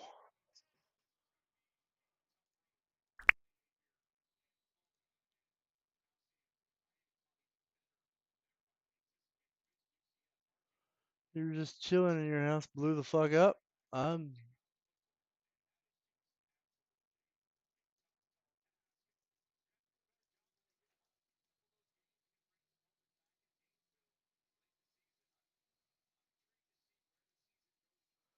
That's a good looking doggy, whoever sent me that from that 909 number.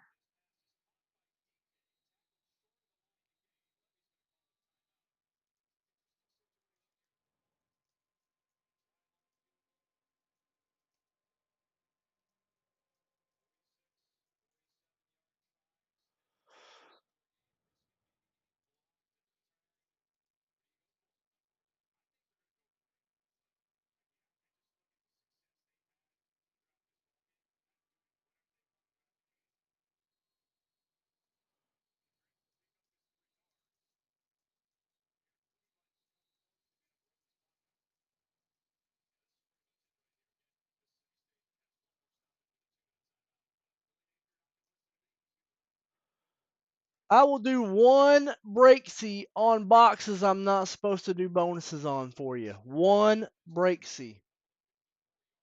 I will break the rule.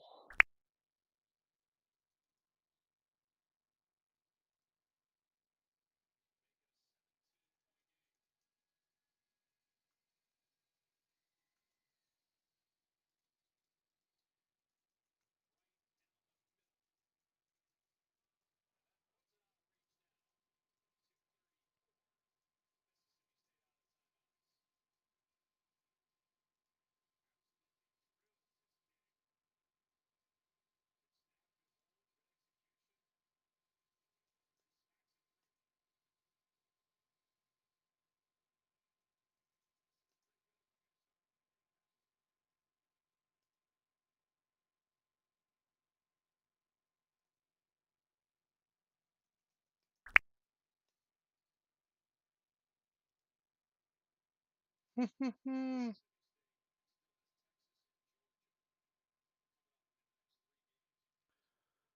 in the world is texting me from a 909 number about weed carts?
I don't know, man.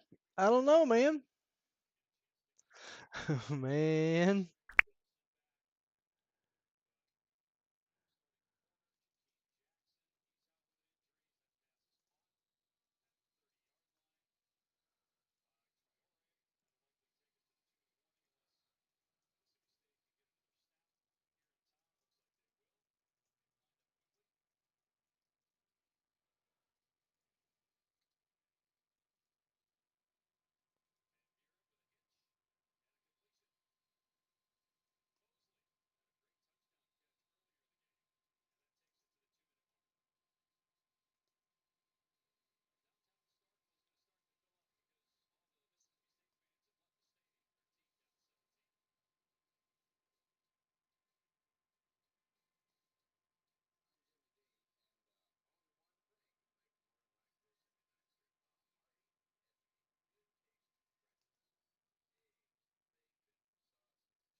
I am an ancient sage. I have collected all the Dragon Balls.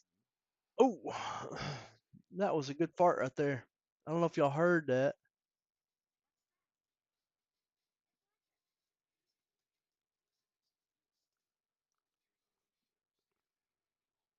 Ah!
Anybody getting in? We've been watching YouTube videos today. We've been watching college football today. It is a college football Saturday. It's a beautiful college football Saturday. Ah.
Go.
Go.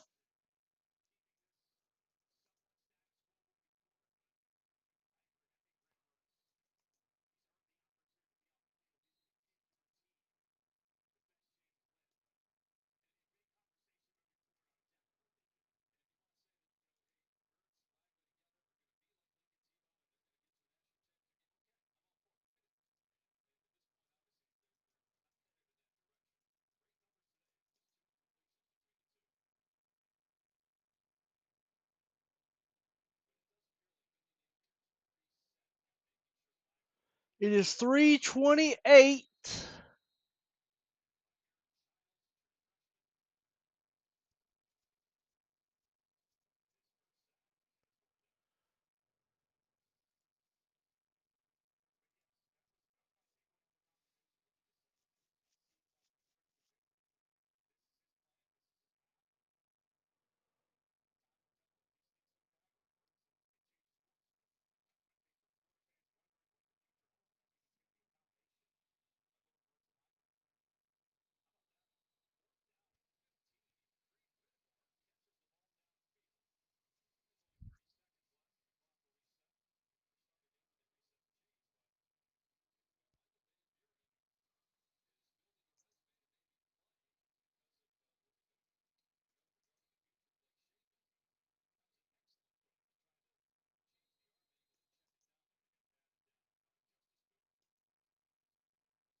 Boys of Summer and Chrome.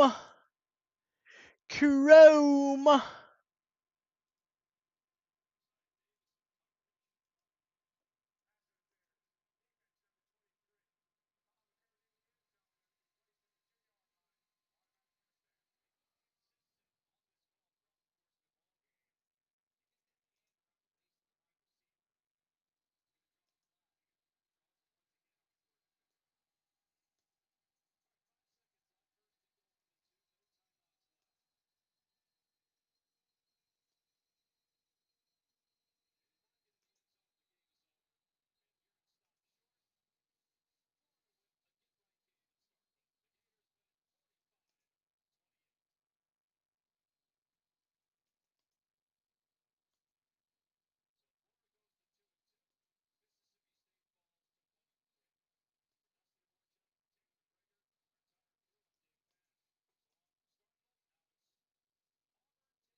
Working some deals here, working some magic.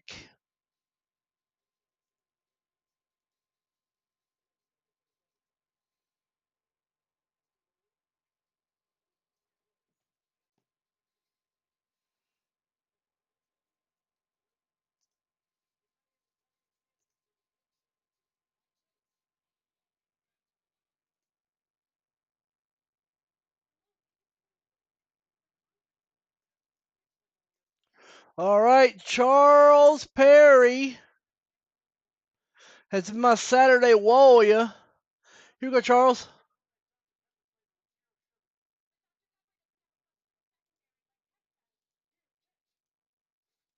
Let's take these fives. 10 bucks. Let's take these three. Let's take these ones. Total of 30 fizzy. Let's break your busy. 30 fizzy.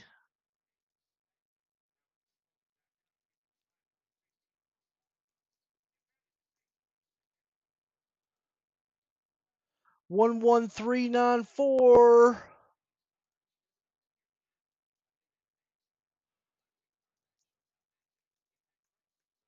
Let this be the GPK. Let this be it. And let it be me, is what Charles Perry says. Like Ray LaMontagne, let it be me.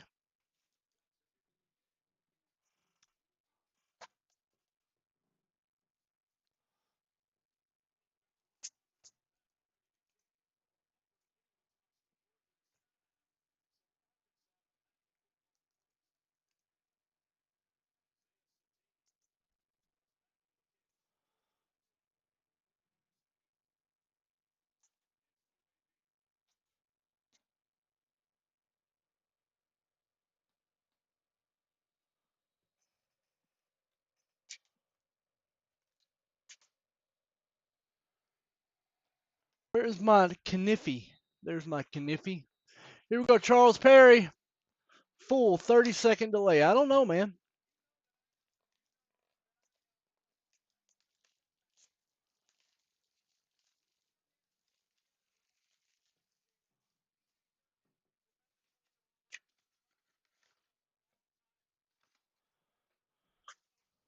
Mini boxes.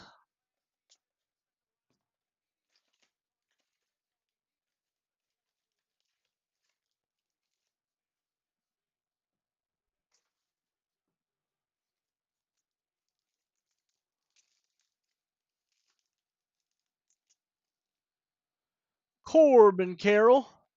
Soderstrom.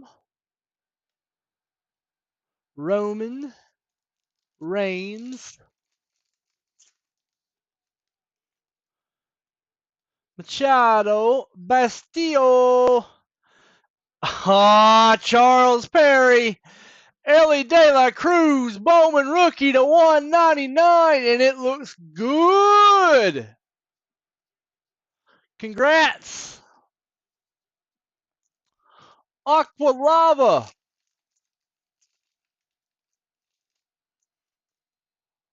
Wyatt Landlord.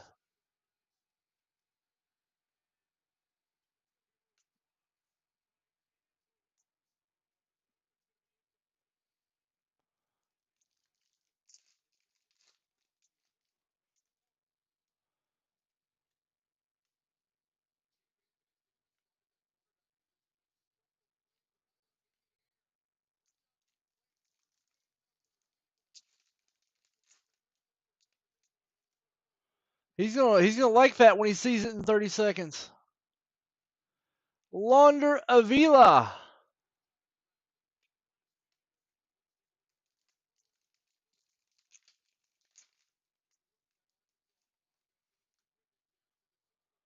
First Bowman, Jackson Holiday. Emilio! That was a good little mini box with that Ellie.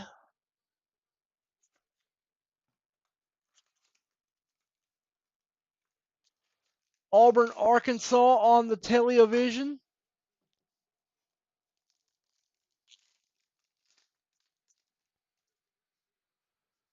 Nick Gonzalez. Nice. Parker Meadows to 499, younger brother of Austin. Gwinnett County guy.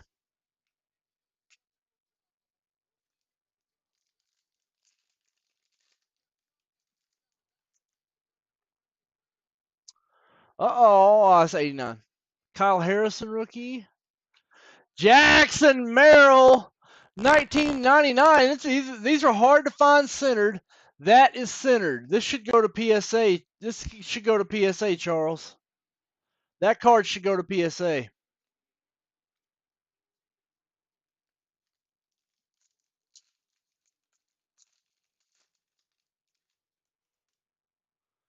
Adolis, Sterling,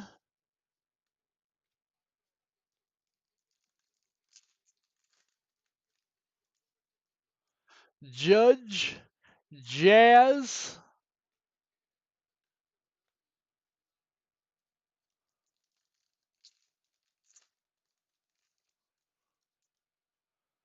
Bryant, Ellie De La Cruz. Oh, double autograph. Brando Maea, Ariel Castro, International Impact. That might be a bonus auto, too. We will see.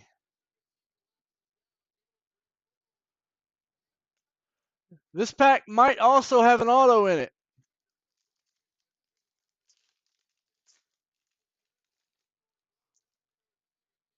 Does not. Perdomo, it came to the league. Some years those are bonus autos. No garbage pail, but a nice Ellie.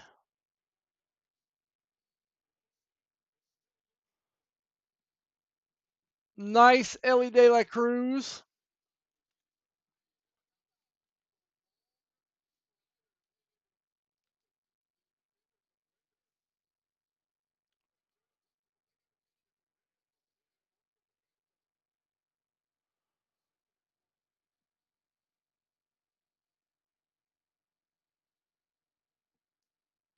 To one Nizzy.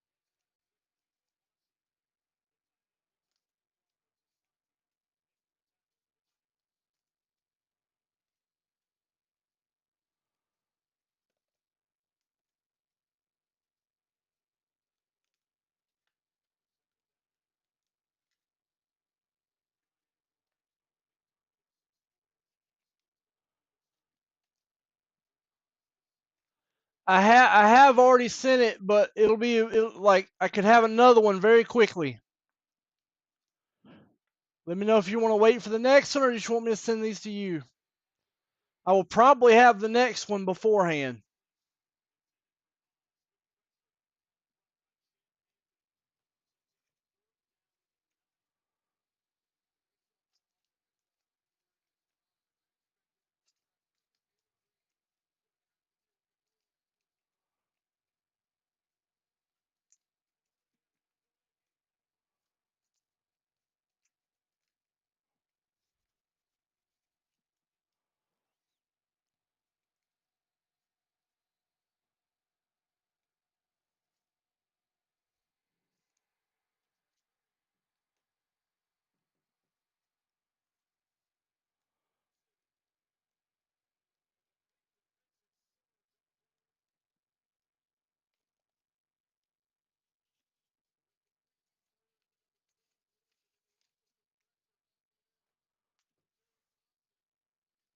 Got you.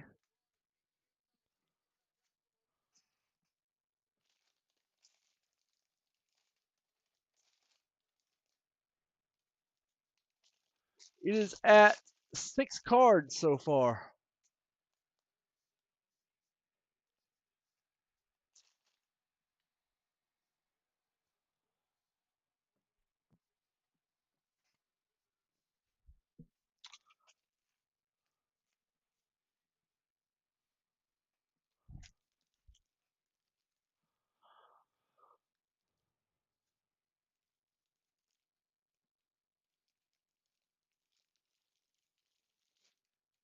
You get a weekend briefcase too.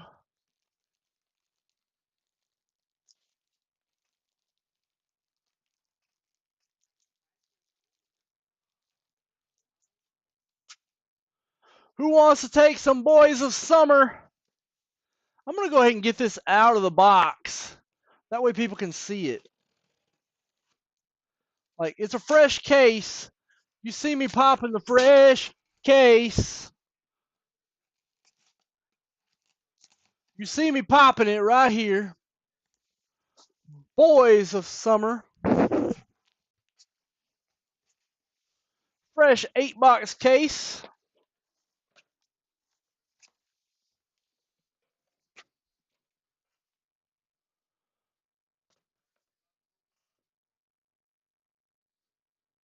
Got you.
Charles Perry with 8.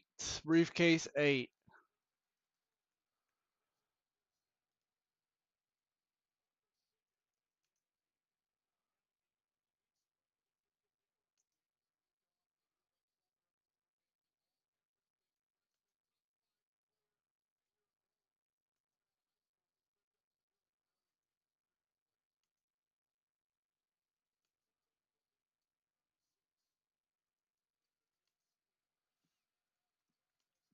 Yes, there are. Paul Skeens auto up in them hills.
Oh, Joey Gallo hits a 3-run homer.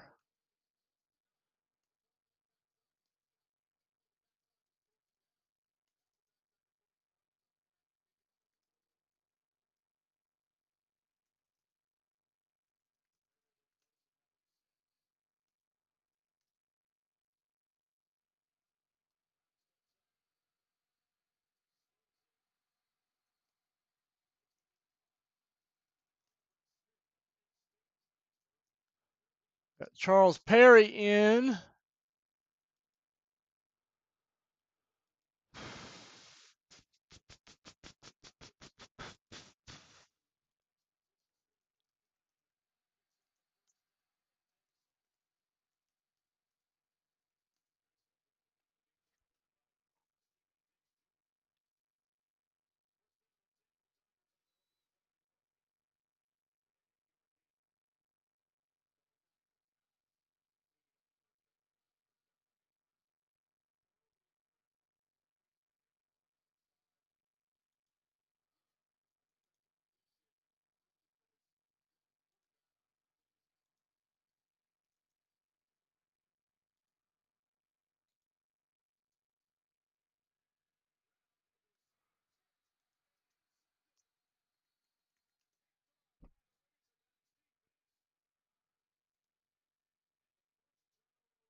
Go.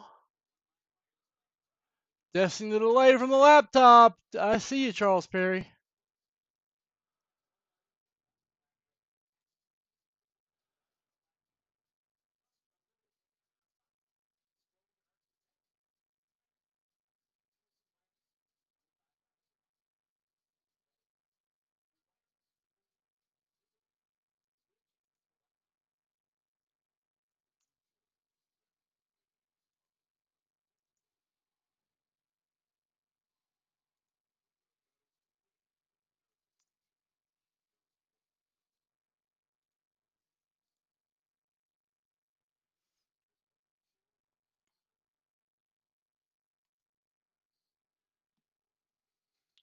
$19 seconds. I guess that's good.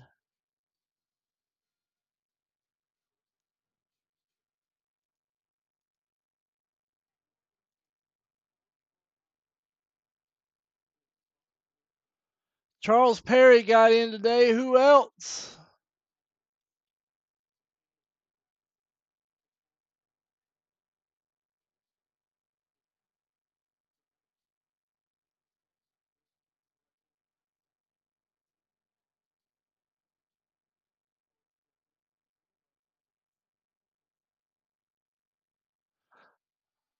I'm gonna go get something weird from the kitchen. One sec.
So they do not necessarily taste like Coke, but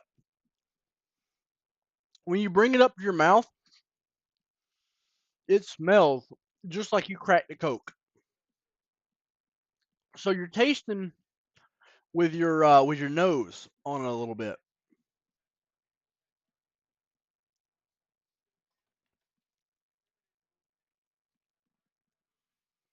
Mm-hmm. Coke Oreos.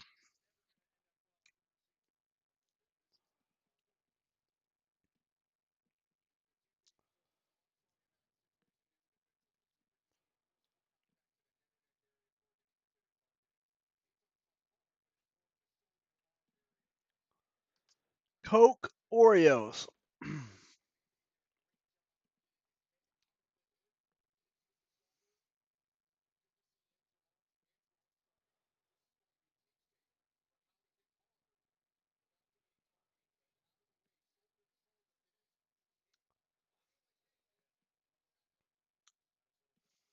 They smell. I don't care. You're gonna get cancer anyway. See you in chemo, baby. See you in chemo.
There we go.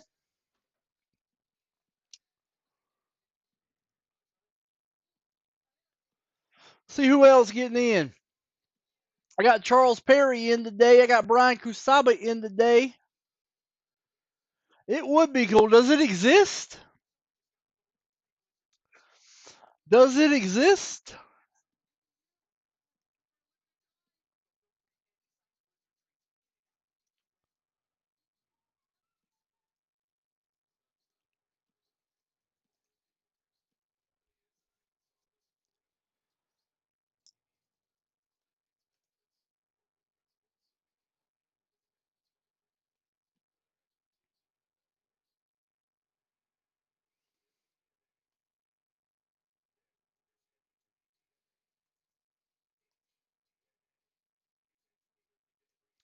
It does.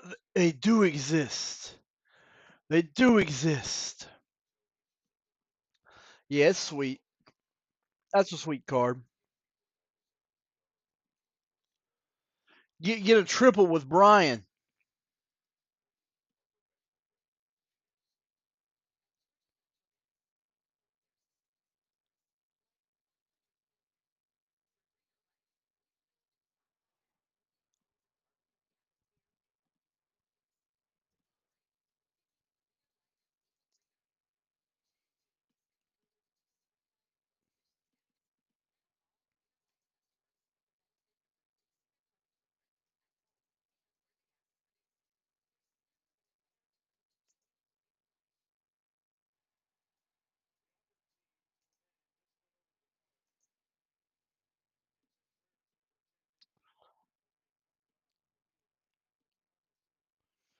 It do exist. Let's show it.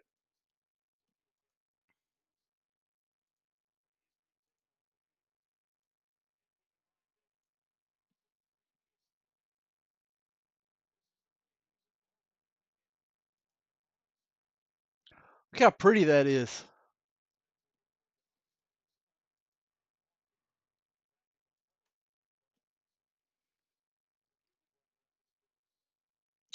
Boys of Summer. Out on the road today, I saw a deadhead sticker on a Cadillac. Little voice inside my head said, don't look back. You should never look back. Thought I knew what love was. What did I know? I can see you shining in the sun.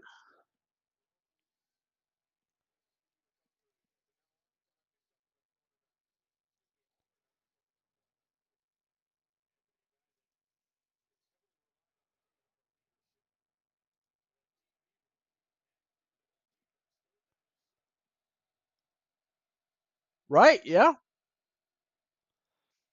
But sticker autos never sell for what they should, or maybe never sell for what you think.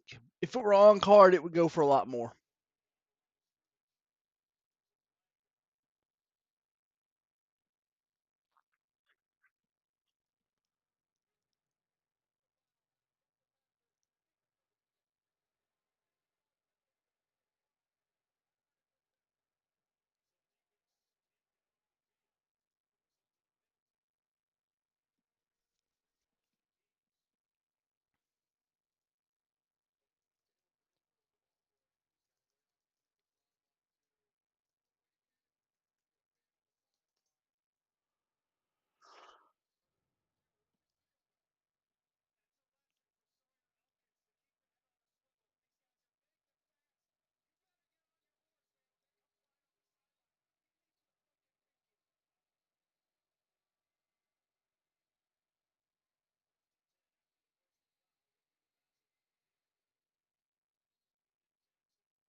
Yeah, it is very tough.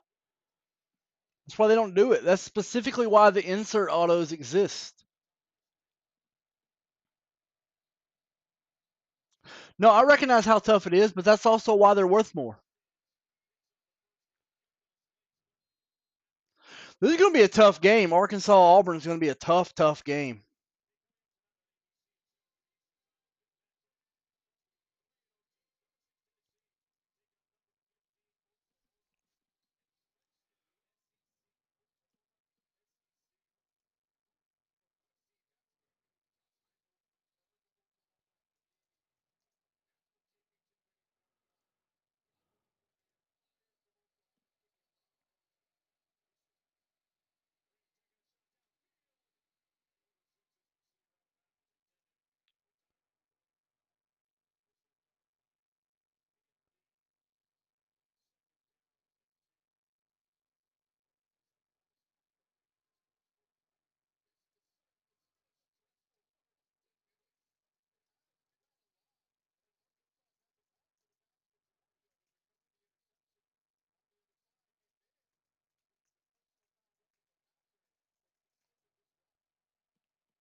These are always good.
Let's see.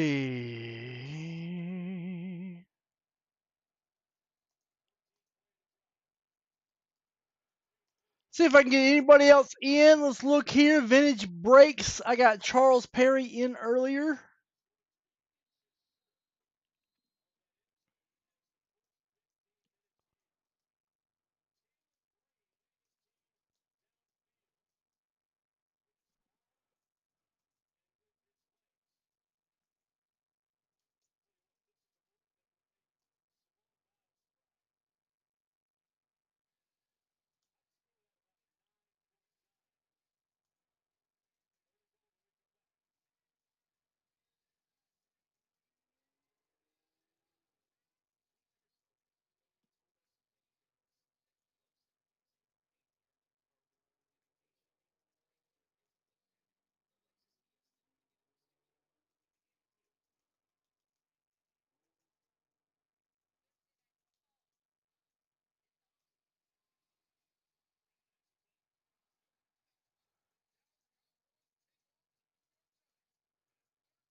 It is hard to get two signatures on the same two on card from different teams, even if those two people are brothers.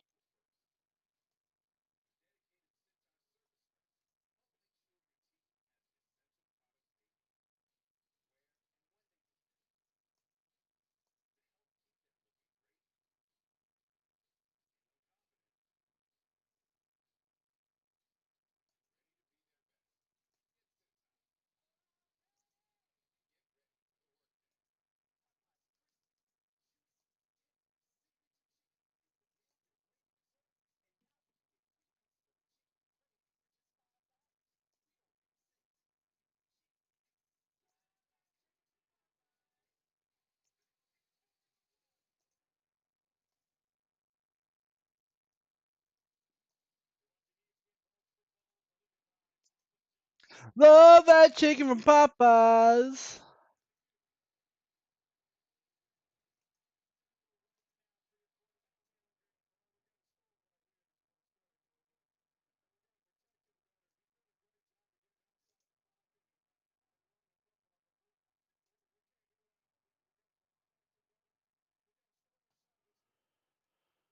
Love that chicken from Popeyes.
Arkansas up 7-0.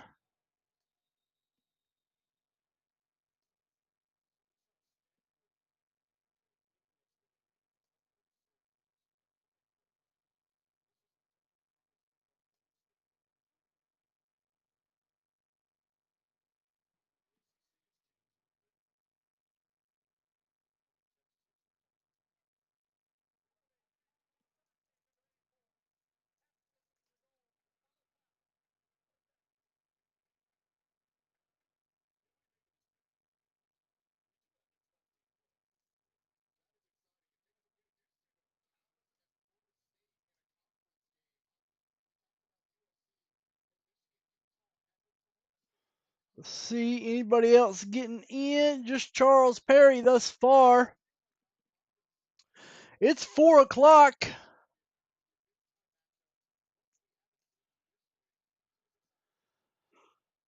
See if I can text somebody and see if we can get them in that way.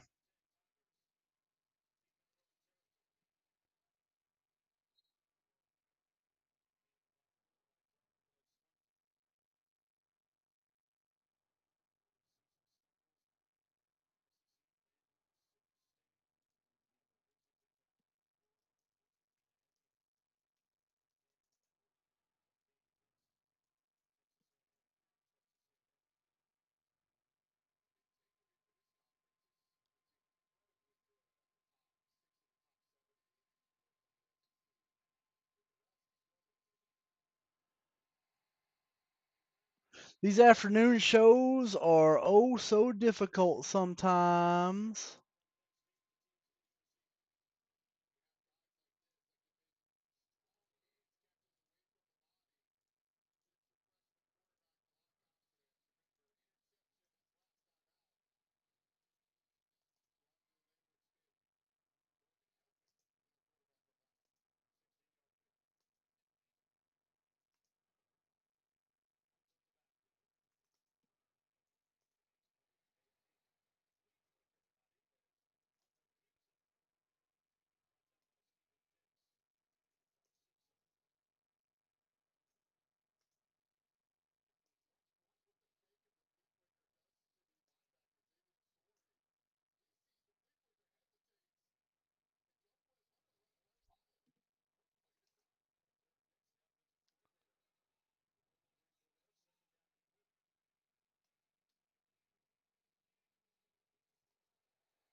Keep watching. Egg me again. Let's egg you again. All right, let's do it.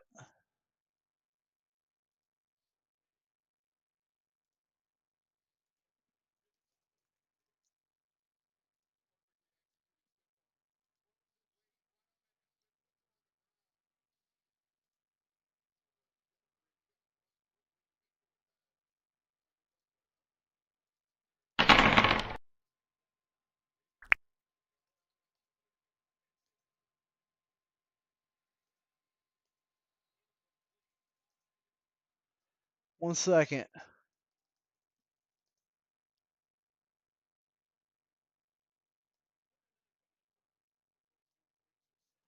Here we go. Let's go for it.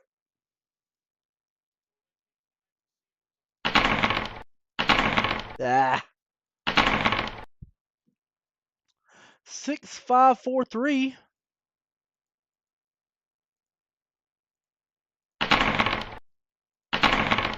$35. Not bad at all. Well, let's break it.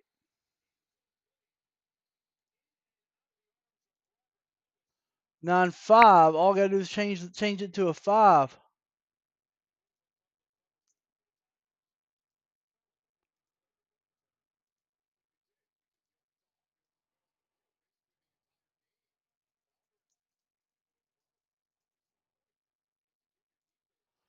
I can tell you my love for you will still be strong.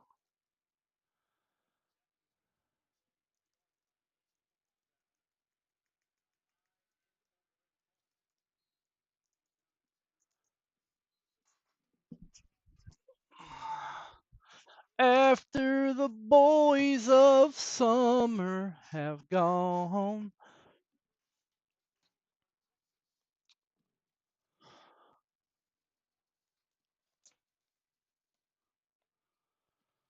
I was hoping to get some boys of summer open.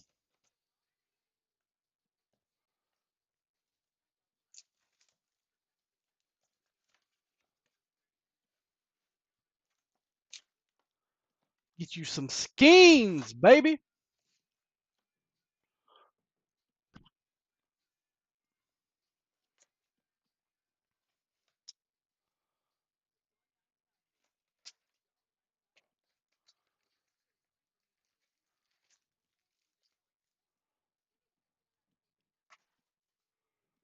Yeah, you on that delay, so I played for you.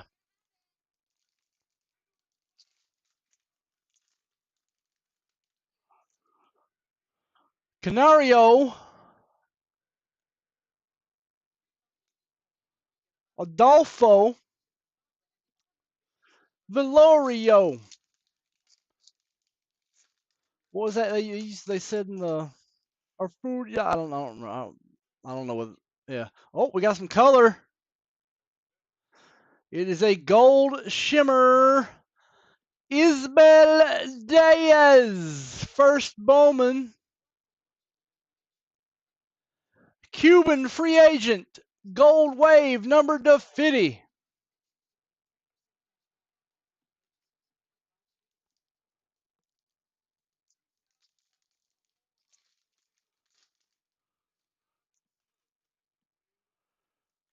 PCA,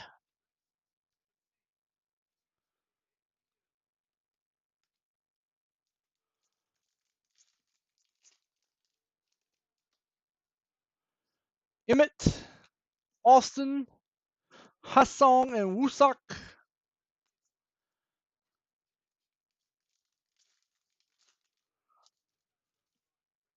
Jackson Merrill rookie. Jeremy Rodriguez autograph. That guy. In the blue Venom.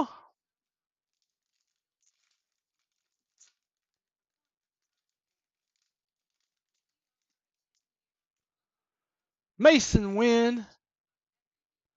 Machado.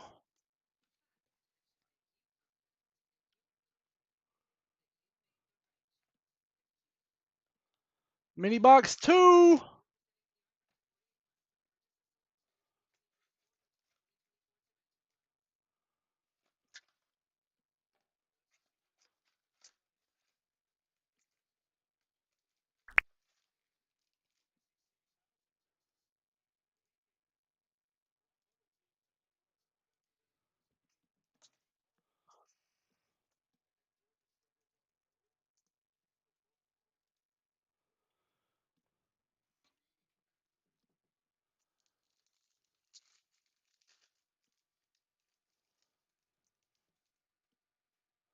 Kesson Herstead.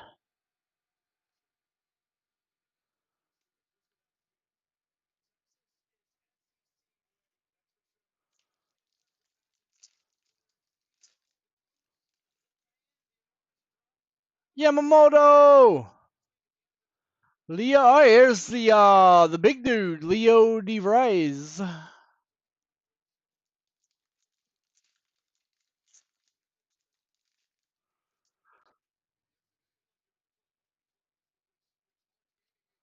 Parada, Walcott, James Wood. Jackson Holiday. Colson Montgomery to 250.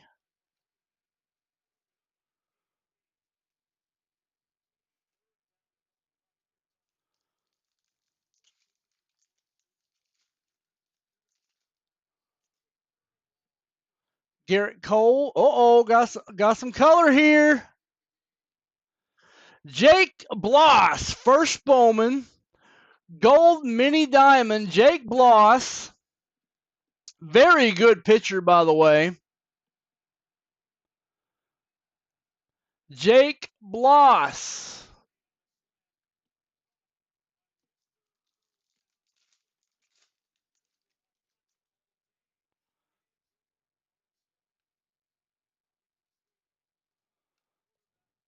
He will have to continue searching for his garbage pail kid.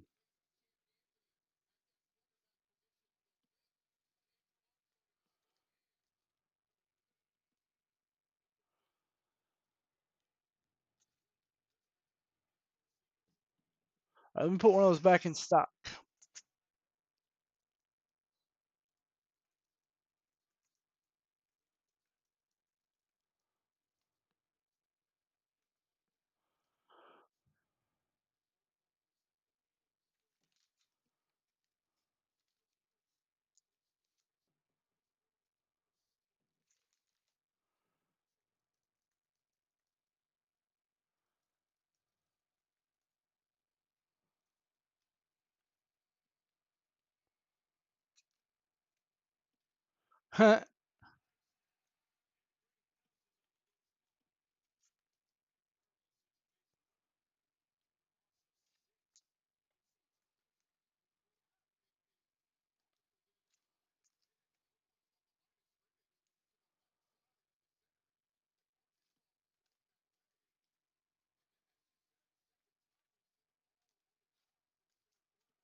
We all know the card he really wants is the PCA.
Yeah, oh, absolutely.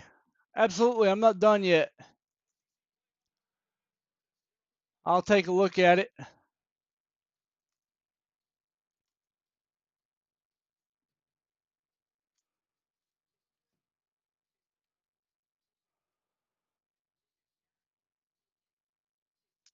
It is centered.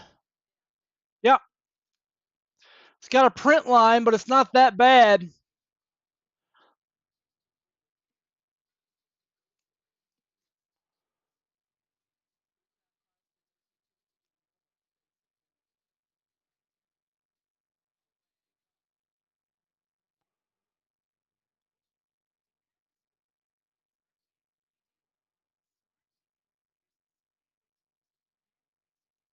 Hmm.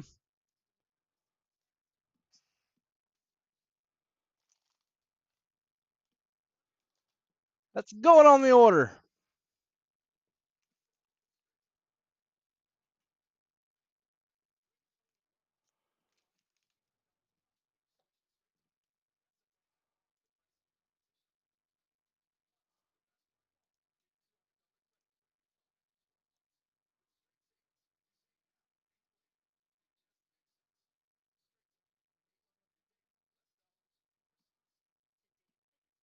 Huh.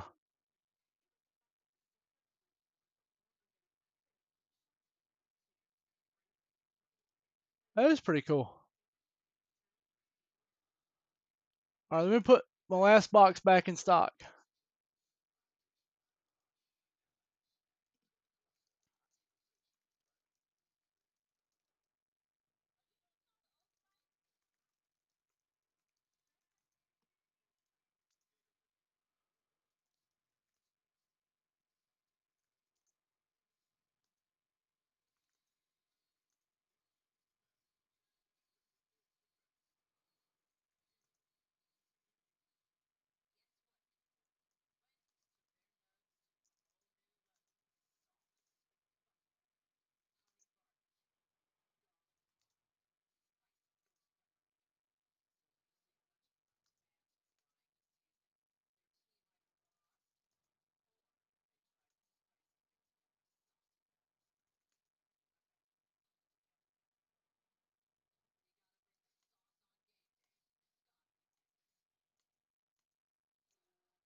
There we go.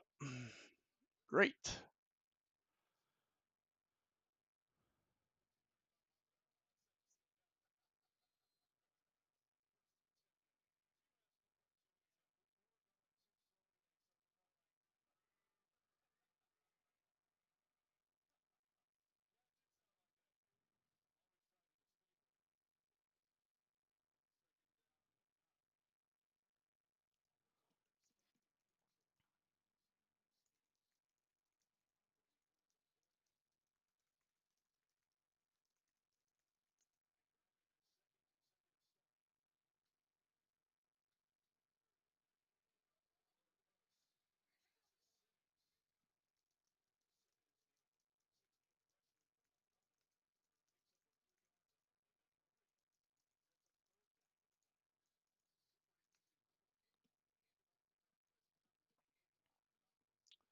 see here.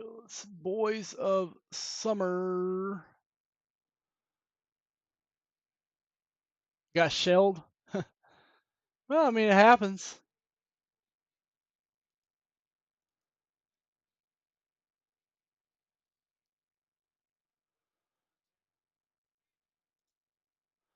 The boys of summer.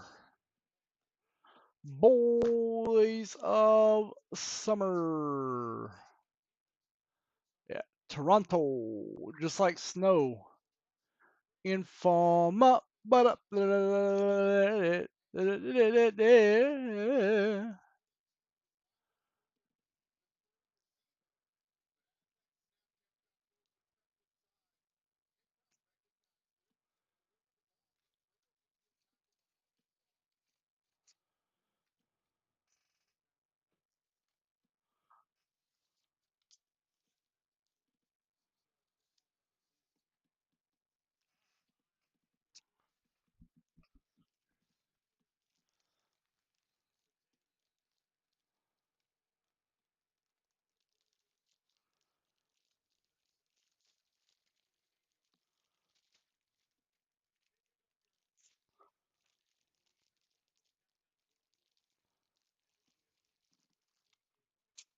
There we go.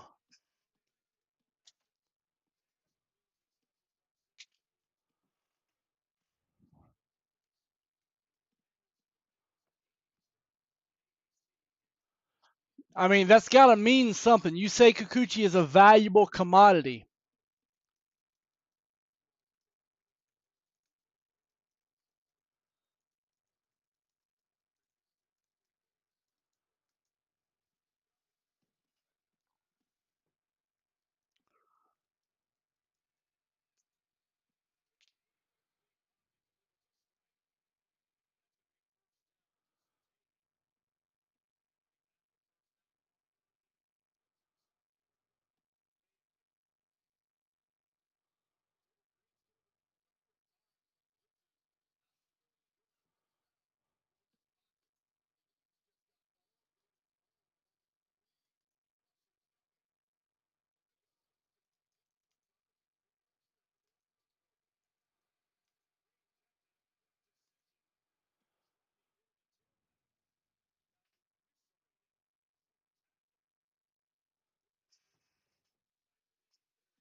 Traded for you say Kikuchi, I say Kikichi. Let's call the whole thing off.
All right, everybody gets TJ.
Let's see.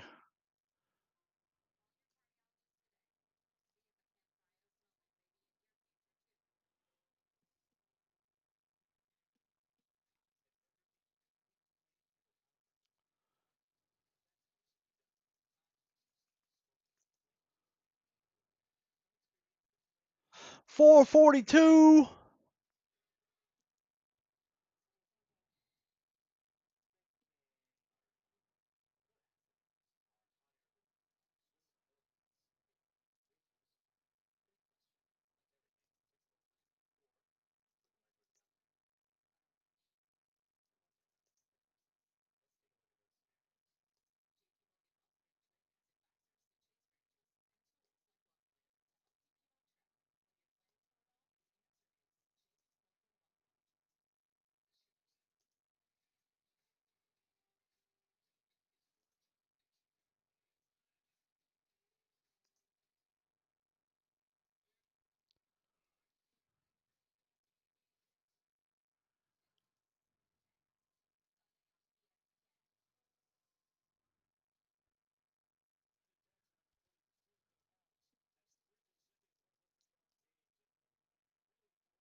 We go. Let's see here.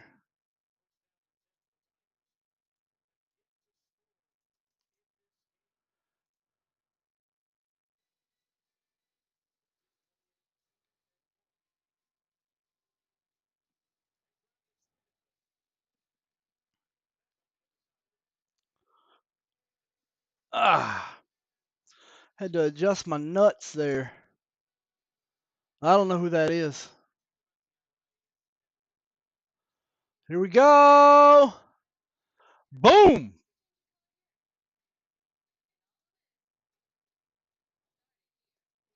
All right, let's get ready to do this.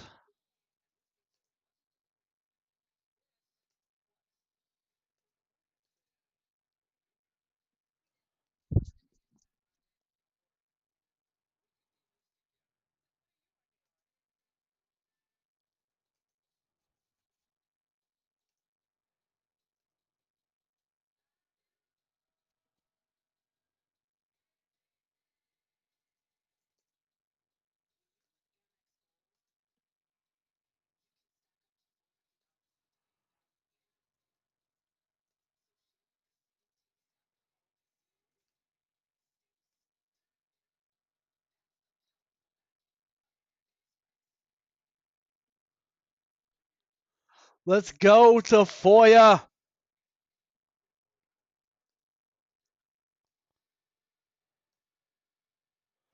All right, Tafoya, let's do your opening first. Let's open the box first, Tafoya. You get that Tony Gwynn we talked about.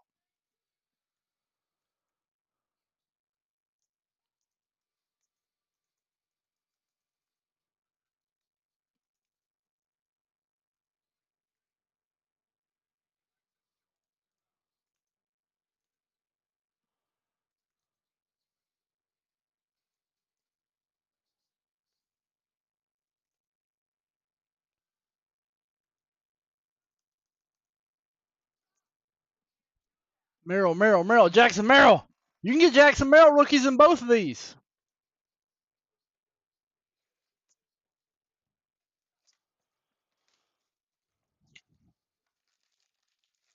Big ass brick of cards there.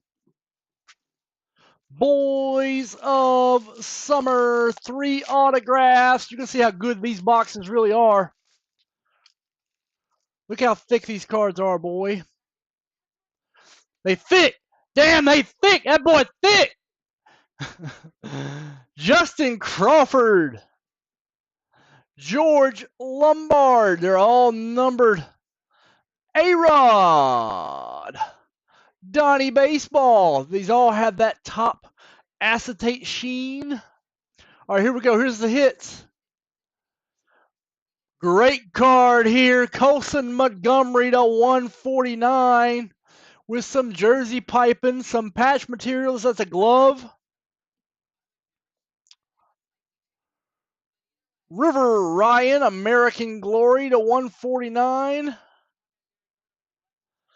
Tommy White, RPA to 49. And a Cal Ripken Jr. autograph, number 10 out of 10. America's best, Cal Ripken Jr. There we go, Tafoya.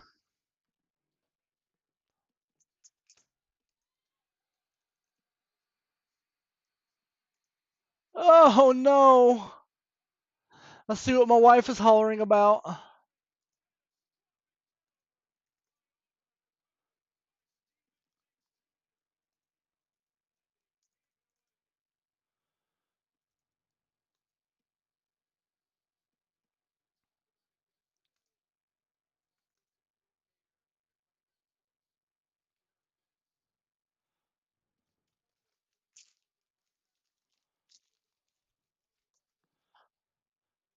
Beautiful box. I'm going to hold that out to show to people tomorrow.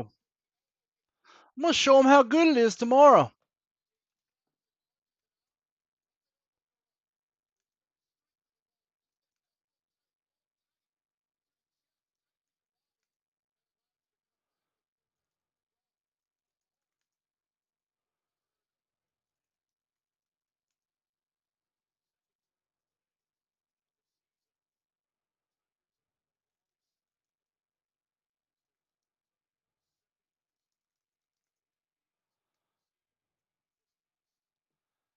I don't think much about him, Charles. I like Owen Murphy. I like Owen Murphy.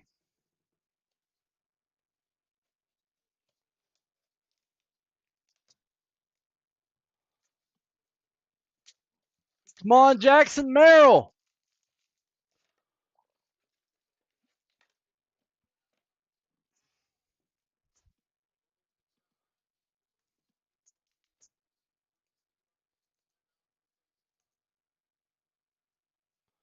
Come on, Jackson Merrill.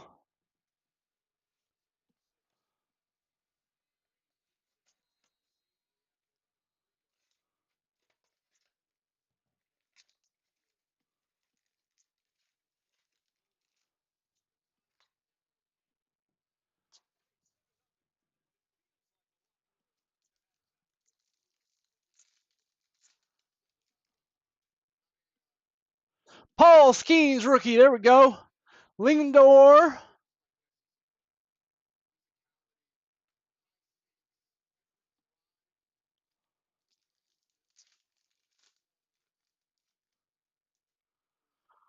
Sal Frelick. William Abreu had a fine season.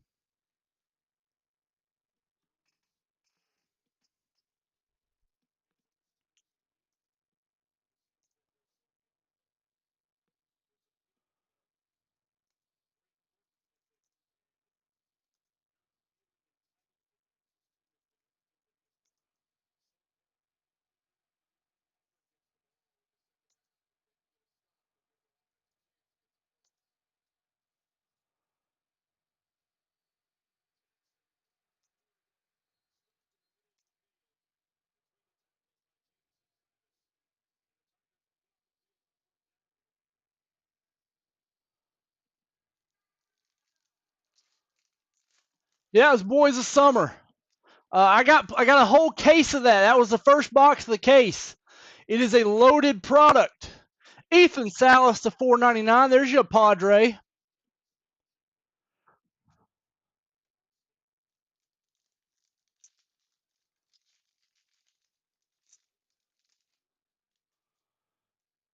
Ass.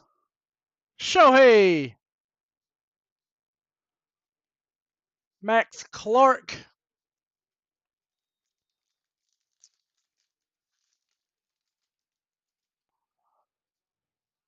Nick Gonzalez. Miles Naylor. First Bowman. Miles Naylor.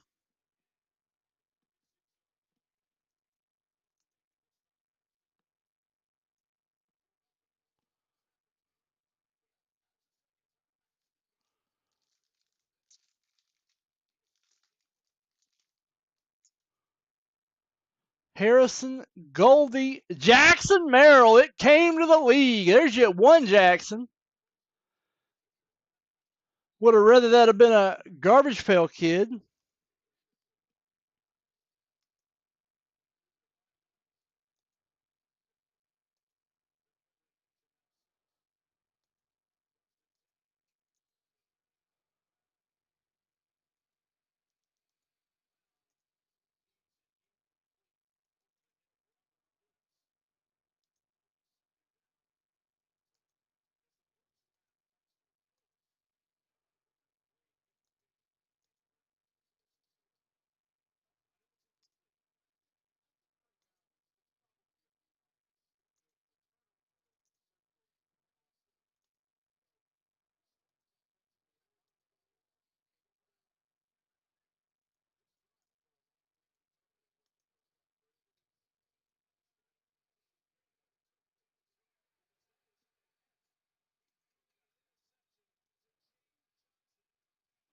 There we go. All right. Mini box 2.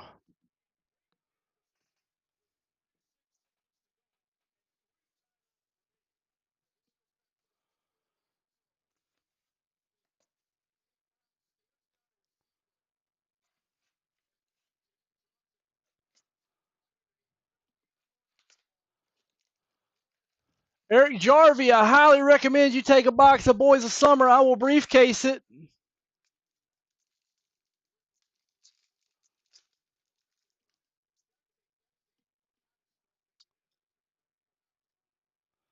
Blake Mitchell at 250. Balake.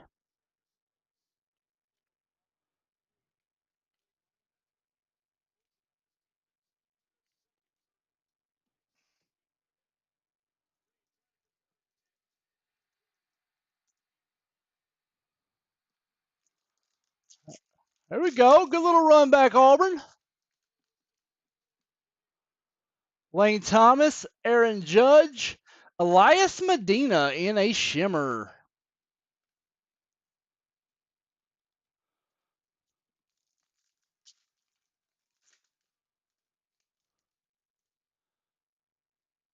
There you go. Jazz, Chris Bryant, Max Muncy, and Fernando Cruz.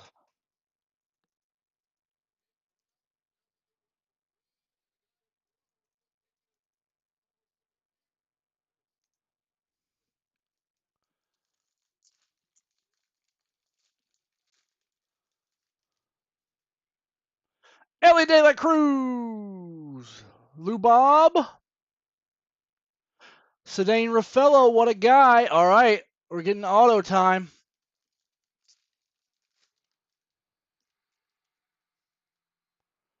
Uh-oh, we got color. Emiliano Tedo and Austin Riley. Number to 25 on the Emiliano. We've had a good luck with color. All right. This last pack can either have an insert or a garbage pail kid.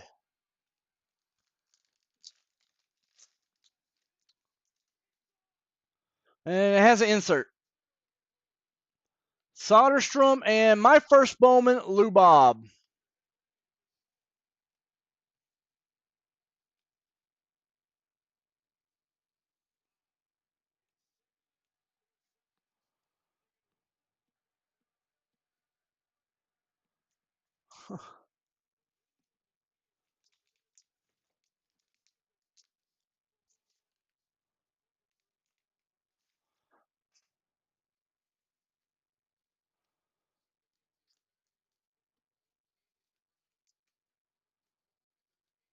Nice Emiliano Tedo. This card is centered. If you want it graded, you should grade it.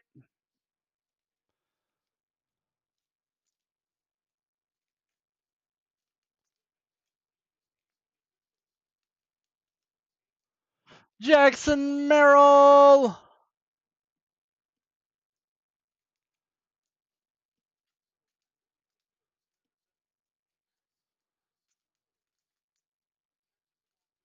Eric Jarvie, do you want a box of Boys of Summer?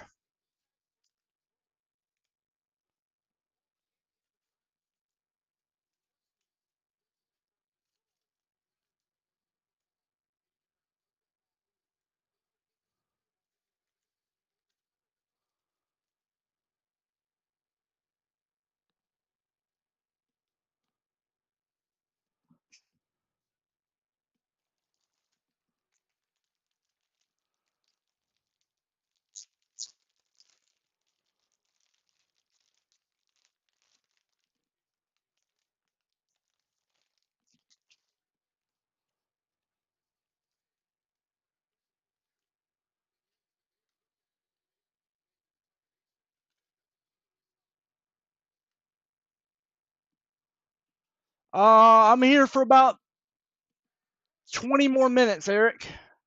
I got time to open it, but that'll be the last thing I do. I'm about to do bonuses for Tafoya.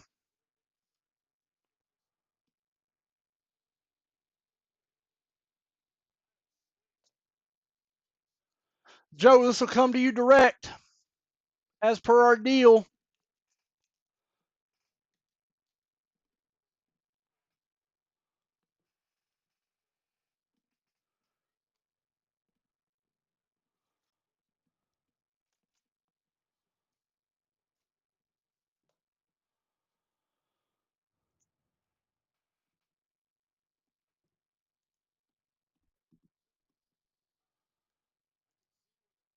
Here we go. Joe Tafoya. Let's see, we got 4.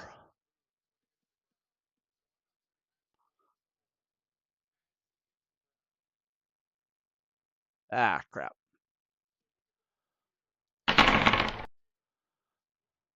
4, 4, 4. $10. 5, 4. No, just take the ones. Oh. 25. We're at 35.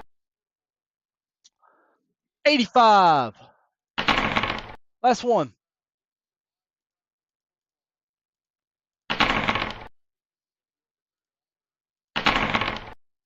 Struck out on that one. Here we go.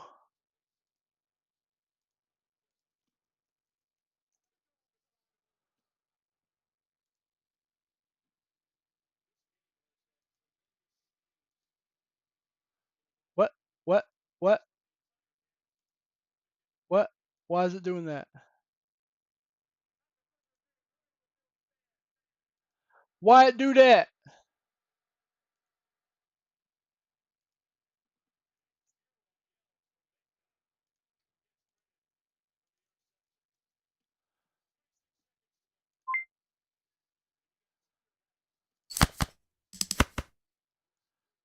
Standard hit, Joe.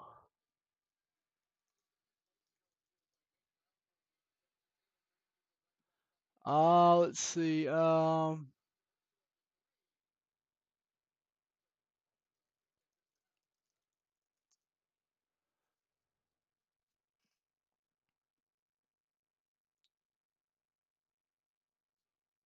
they did?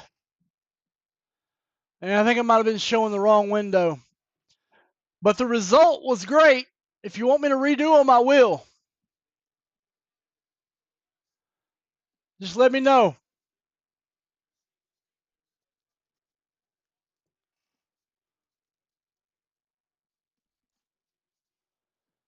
Let me know what to do, Joe.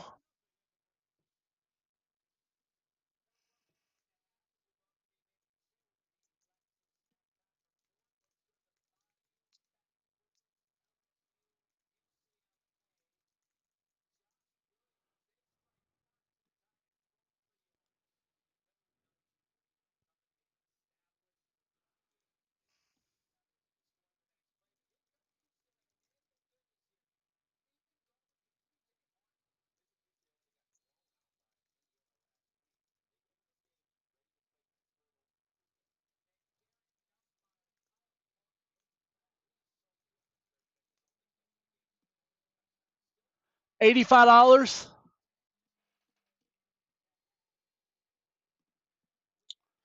4 breaksies for $85 was the result. Hit. Same result.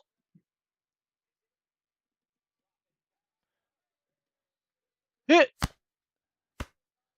Oh, 15. What are you doing now?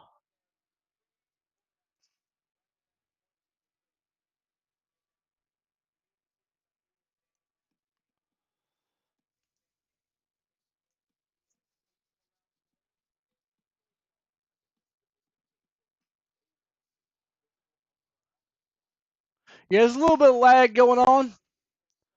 Gosh, I don't know whether to stand or hit here. This is tough. Hit. He says hit. Busted. 17. I'd stand there. I know what to do there. I would stand.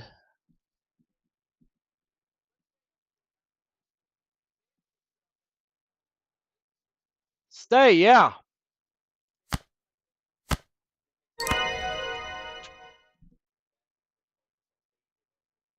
So if you want me to redo the breaksies, I will gladly for you. Just let me know. No, it's YouTube lag today. It's YouTube lag today, Eric. If you want me to redo the breaksies, let me know.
So that puts you at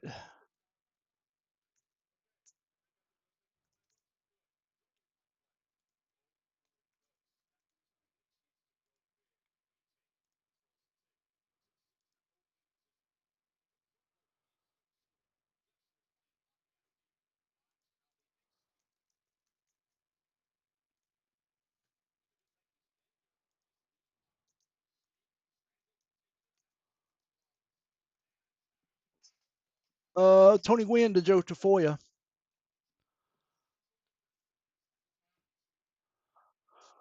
Let's see.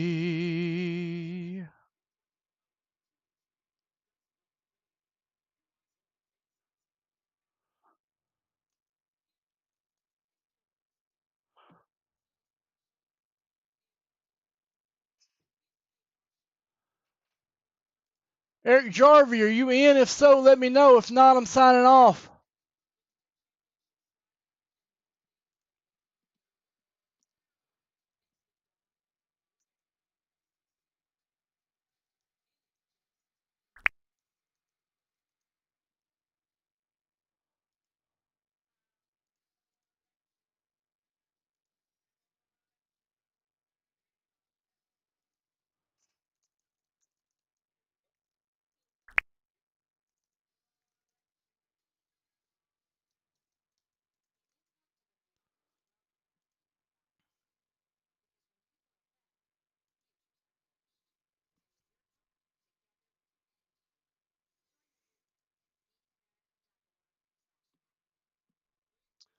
Yeah. It's a YouTube issue.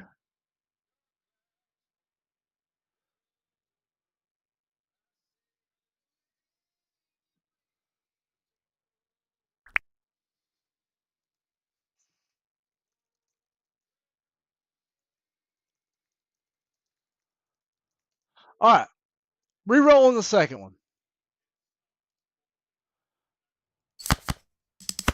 Joe Tafoya. Now, I know you want to stay here, Joe.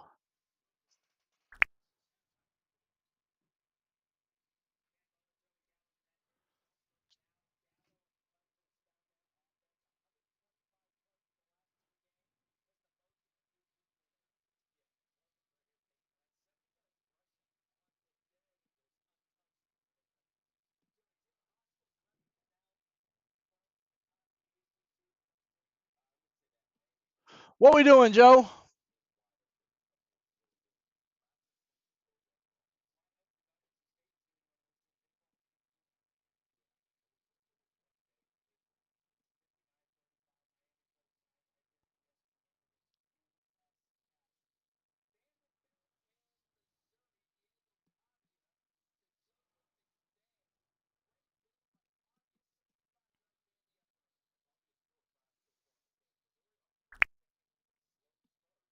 Stay.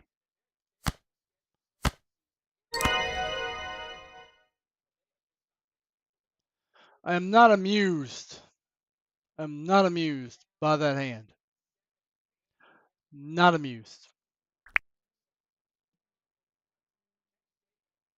5 is taken. 19's available.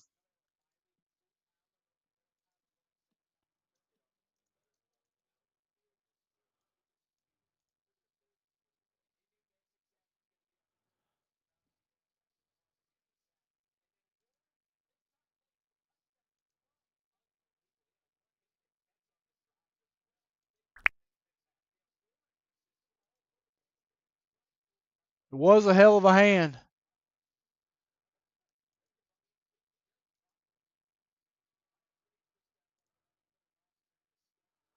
I mean, normally you're pretty safe holding on 19. 22 is available. You got it. Eric Jarvie, I'll be back on tomorrow with Boys of Summer. I'm getting out of here. See ya.